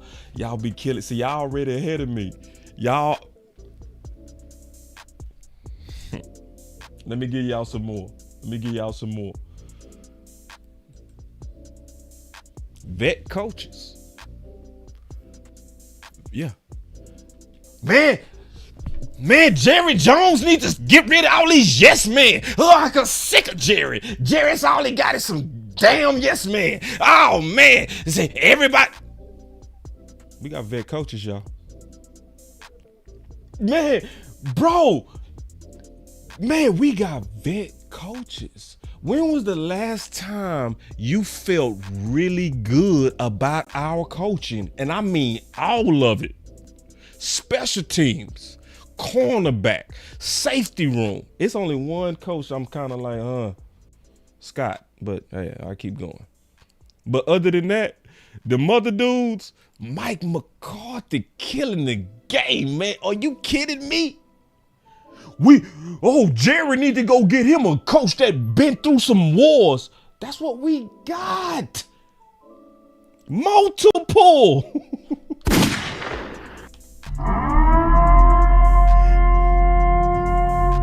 That's what we got. Man, we got vet coach. Do you hear anybody with Cowboy Nation talking about yes men? No. Let's keep going on things we can be appreciative about. Aggressive coaching versus conservative. Ooh, am I lying? Ooh, wait. We got us a super chat. He say 49ers really gonna act like we don't see that in order for them to beat us. They always need Dak to have, let me see what you're saying. He say need to have a bad game, a really bad game. Yeah, good point. And then, to be honest, we gotta all realize Dak is just getting accustomed to this new offense. So when they see Dak again, it's gonna be different. See, now Dak and the weapons and the offensive line are they in mid-season form and beyond now. That mean they've been practicing together so long, Mike McCarthy's system, that is finally starting to mesh and gel. So we all know how I felt when we first started driving. How did you feel when you first started driving? Think about it. When we all first started driving, see, I know how we drive now. We drive with one hand. We be cool. We be playing with the radio. We be doing all kinds of stuff. We be doing too much now. But when you first start driving, two hands on the wheel. You scared to look back. People talking to you. You nervous. That was Dak and them. See, now Dak and them driving like this. They got the office down now. They like, hey, yeah, bro. We got the 2.3. You know what to do. Oh, yeah. Scramble drill time. It's after the 2.3. Let's go. You already know what to do, Cooks. Go. You know what I'm saying? Oh, I'm finna move the chains. My 2.3 seconds is up. The first read didn't work. We driving the hell at that offense now. Man. So when we run up now on San Fran and we've been driving the hell out this offense, bro, it's gonna be different, bro. And see, people can't put that together. How, like, we not putting that together. That's the first time we faced Philly, we was driving the offense like this. Like a scary ass new driver. Now we pimping this thing. We got our feet up. Now we be blowing smoke and eating food and doing all kind of stuff while we driving because we know how to drive. Let's go. That's a good super chat. You got me going on that one. Yeah. Regina say no yielding, no blinkers. Right. We vet drivers now, Regina. You feel me? Yeah, no blinkers. I just get over. You know, y'all remember the first time you tried to parallel drive? Took you all day. Now you be just whipping that thing. You be whipping it. Let's go. But let me keep.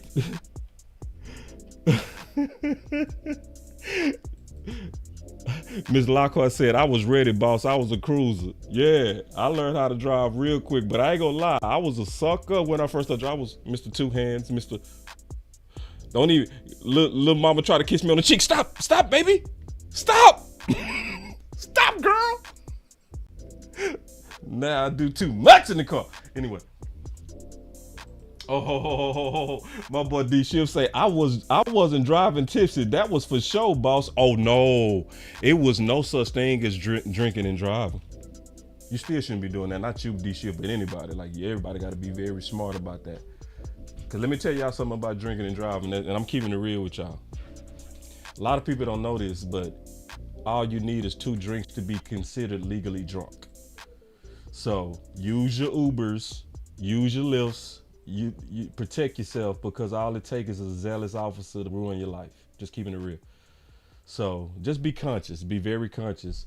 I also had I had an accident before that really woke me up, and it wasn't, just be careful, everybody.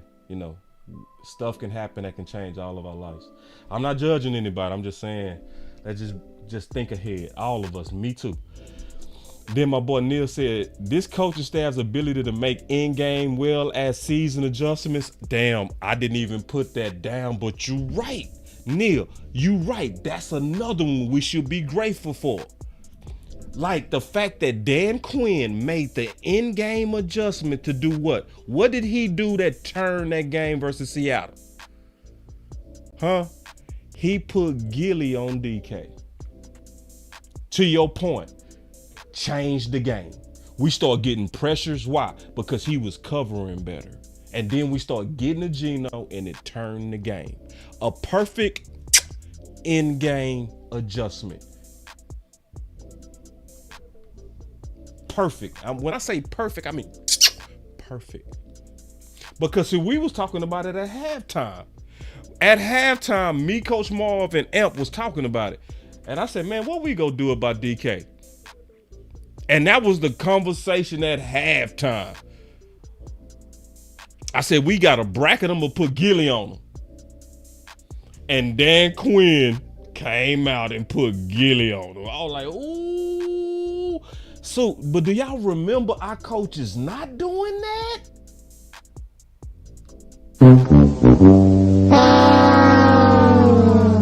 I remember, do y'all remember Mike Nolan? Let's keep going. Front office listening to the vet coaches. Hold on, let me make, Huh? See, don't sleep on that one. Front office is listening to the vets. See, it's one thing to hire your vets, it's another thing to listen to your vets.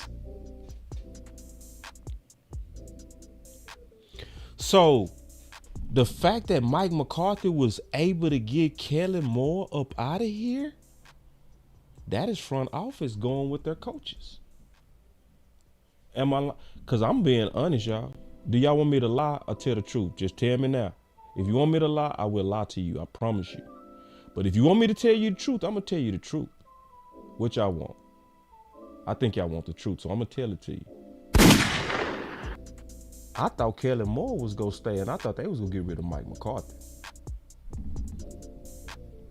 I was so used to front office stubbornly going with the yes men, I didn't think they was going to stick with the common sense coach. I'm just being all the way honest. I thought Mike McCarthy was doomed. Bruh. Even though it was Kellen Moore. Even though it was clear that it was Kellen Moore. I thought our stubbornness was going to still override what was obvious to me. No. Front office listen to Mike McCarthy. And don't act like it was no war. It was a war. It was a major war. It was an internal war. It was an internal war. Don't you fool yourself. Because all you got to go do is look at how all the other coaches was let go. All these other coaches just gone quickly. And then, what did they say when it came to Kellen? We looking at that. You know why they said they looking at? Because they was fighting about it on the inside. Kellen Moore was Stephen Jones' boy and Jerry Jones' boy. Mike McCarthy was obviously making the case, look, if you want us to take this offense and this team where it need to take, we need to get rid of Wonder Boy and let me run this ship. It was internal fight. That's why they took a couple of days to get it done. It's obvious that some people wanted Kellen, and it was obvious that Mike McCarthy didn't. That's why Mike McCarthy was taking all them shots in the offseason. That's why you heard him say stuff like, I'm trying to win the damn game and run the ball. I ain't trying to just run up the points. That was a direct shot right at Kellen and his frustration at his lack of complimentary football and wise football, knowing how to close our games. He was burning us. And front office, listen. Let's keep going. Dak using his legs. How many times have we been just frustrated as hell? Tell the truth. Just be honest. See, some of y'all getting on my nerves. Y'all trying to, I see what they doing. See, they want to try to get back in and have fun now. All these people that hated on Dak. Now they trying to get back in the good graces of the Cowboy fans. That's what they trying to do. And the way they trying to do it is they trying to act like it wasn't me hating on Dak. It's just that Dak is better now. See, that's the game they playing. Dak is just way better. See, y'all need to stop that cap. Yes, Dak is better, but all this Dak is way better. Stop that shit. Stop. The main thing that Dak is doing now is he using his legs. Dak has always been good at throwing the football. Don't you listen, just say you was wrong, bro. Don't come in here trying to act like he changed so you changed. No, it wasn't that. But this is the big point. The main thing, those of us who really gave Dak real critiques, the real critique that I had on Dak was, Dak, damn, go use your legs sometimes, man. Sometimes it's 3rd and 3, and all you got to go do is take off and go move the chains and live for another 4 downs.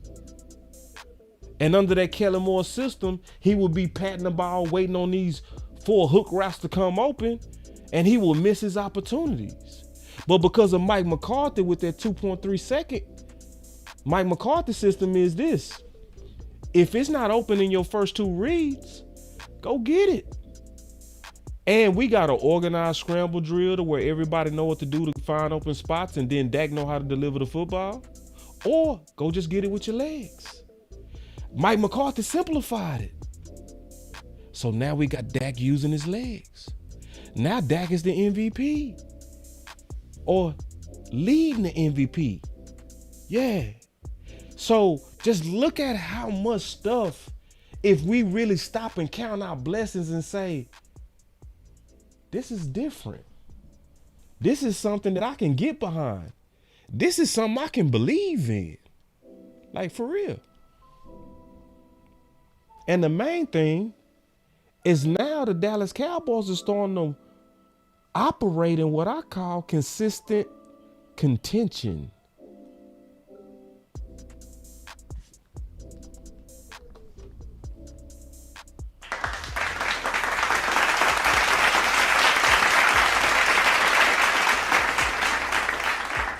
Consistent contention.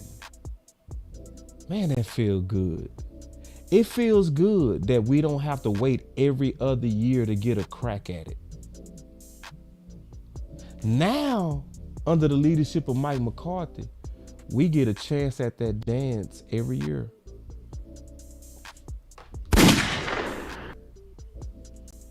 We get a chance at it every year. Will we win it this year? I don't know.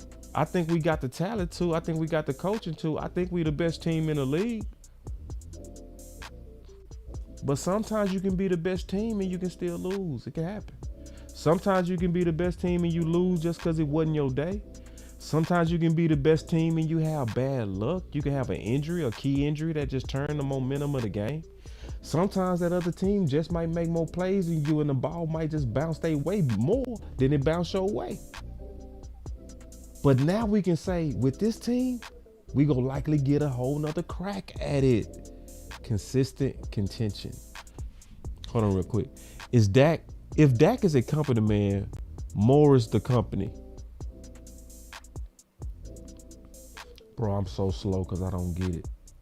I'm so slow, bro. I hate that I don't get it too. He say, if Dak say company, man, Moore is the company. I don't get it. Y'all explain it to me. I might be just dumb. You know what, God? I'm trying to get it too. But now, man, it's a whole lot of reasons right now. I just wanted to say that we should be really excited. Not just even about this year, but just about being a fan, bro. Cause see, when you really put it all together and you just add it all up, this is what I'm gonna say. When you add it all up, we different. We are very different. We doing a whole lot of things consistently too that we was not doing even 4 years ago. Dak wouldn't been with us 8 years, and we doing stuff we wasn't doing with him. All this goofiness, like making Noah Brown the number 2. See, all that goofiness over. All that goofiness is over. One of the first things they asked Jerry, they said, what's gonna be the difference between you and Kellen Moore? And Jerry Jones said, more importantly, it's gonna be the personnel. I can go pull that clip. Y'all know I got the clip. I can go pull that clip. But Jerry Jones was coming. He was at the Senior Bowl. And it was his first time making an appearance from when we lost to San Francisco. And he said the number one thing we go change under Mike McCarthy is personnel. So people got to think about that. You got to think about it. Think about it. The reason why we changed our personnel, because we changed the OC who had a different philosophy on personnel. See, Mike McCarthy's philosophy is we need playmakers. We need to attack matchups. Kellen Moore was a system OC. That's why he's still failing right now. Cause see, remember, I played this clip 1,000 times on this channel where the playmaker explained it. He said, yeah, we try to go get these so-called boy geniuses to try to find a way to scheme somebody open. Y'all remember that? He said, but what happens is when it get down and dirty, I need man beating man. See, now under Mike McCarthy, he already said this Dalton Schultz stuff, Mr. Hot Pocket, nah. We need a playmaker for tight end. We need somebody that really stretched the field. We don't need somebody that's going on to open spots all day and sitting down and turning around like he a point forward. We need somebody that can go vertical. We need somebody that's tough across the middle. Our personnel is different and better under Mike McCarthy and utilized. Do y'all remember the days when we used to beg, why are y'all not using Turpin? Do y'all remember that? Do y'all remember we used to, see, I just want to stop and pause and just tell everybody, regardless of what happens in the future, the most important things we need to embrace is that we, for the first time in a long time as an organization, are making a bunch of really good organizational decisions. A bunch of them. So I don't want us to be like those fans that said, I don't care about Dak until the playoffs. Well, you can't even enjoy this moment, bro. All this fun we having trolling Philly. All, you know what I mean? All of us, let me show you. See, this is sad. I gotta show y'all this. This is real talk, bro. This is sad, bro. Like, some people can't even enjoy this, bro. Look, listen, this is, look at this. Look. All of us out here making memories. You got a Kool-Aid, me, Tuck, Rome, DMV, all at the Dez Bryant event that Tuck gave us access to. Some of y'all can't even do that because you hated on Dak that bad and you couldn't enjoy this moment. You still worried about, it's been 28 years since this gonna happen again. The whole time you crying and complaining, we kicking it. You know what I mean? Bars on stage before the game. Listen, this is how my boy Tuckman was kicking it before the game with Dez and Okoye up there and everybody having a good old time. This is before the game. So what you think it was like after the game? Huh? See, some of y'all can't even get into the journey. The journey. See, my whole thing, because I said I wasn't going to be petty today. I'm a little bit petty, but it's a different type of petty. I want us to learn from these moments, man. I'm sick of this old super negative, woe is me, Cowboy fans. It's enough of that can't do it. Some go wrong. Nah, man. I don't rock like that. And if you rock like that, you can't party with me. I'm sorry. You can't come to the party with me, bro. I'm sorry. Can I just be honest? Some of y'all don't deserve to, bro, because I don't trust you. I can't trust somebody that when we ready to fight, you over here talking about, oh, Dak finna lose. Wait, just leave, bro. We're in a fight right now. We don't need your fact. Man. So anyway. Oh yeah, I'm rocking the blue frames today, big dog. I felt blue in my heart today, big dog. I did. My boy D Shift. He said, yeah. Really? Yeah, man, I'm feeling real blue today, bro. My boy say D Shift, be petty. Yeah, bro. Cause see, like, I'm sick of it. D Shift, I'm being all the way honest. I'm sick of it, bro. I'm really sick of it. Like, and it's people that actually felt like it was cool the whole time to just be super negative. Like super. Like, I heard people call into the fan and stuff and be like, it happened to us every year. It's the same old Cowboys. Bro, are you goofy? When was the last time we made the playoffs 3 years in a row? When was the last time we won 10 games 3 years in a row? This is not the same old, same old. The only thing that's the same old is your fear. And I want us to wake up out of that. See, because I'm from Dallas. And the Rangers just won the world championship. The Rangers been waiting a whole lot longer than the Dallas Cowboys to get that championship.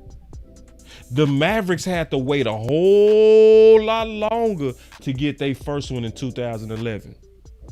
So I know what it means to wait and to still support. Yeah, critique your team, put ideas out there that gonna make them better. But if you think I'm gonna quit on my Cowboys,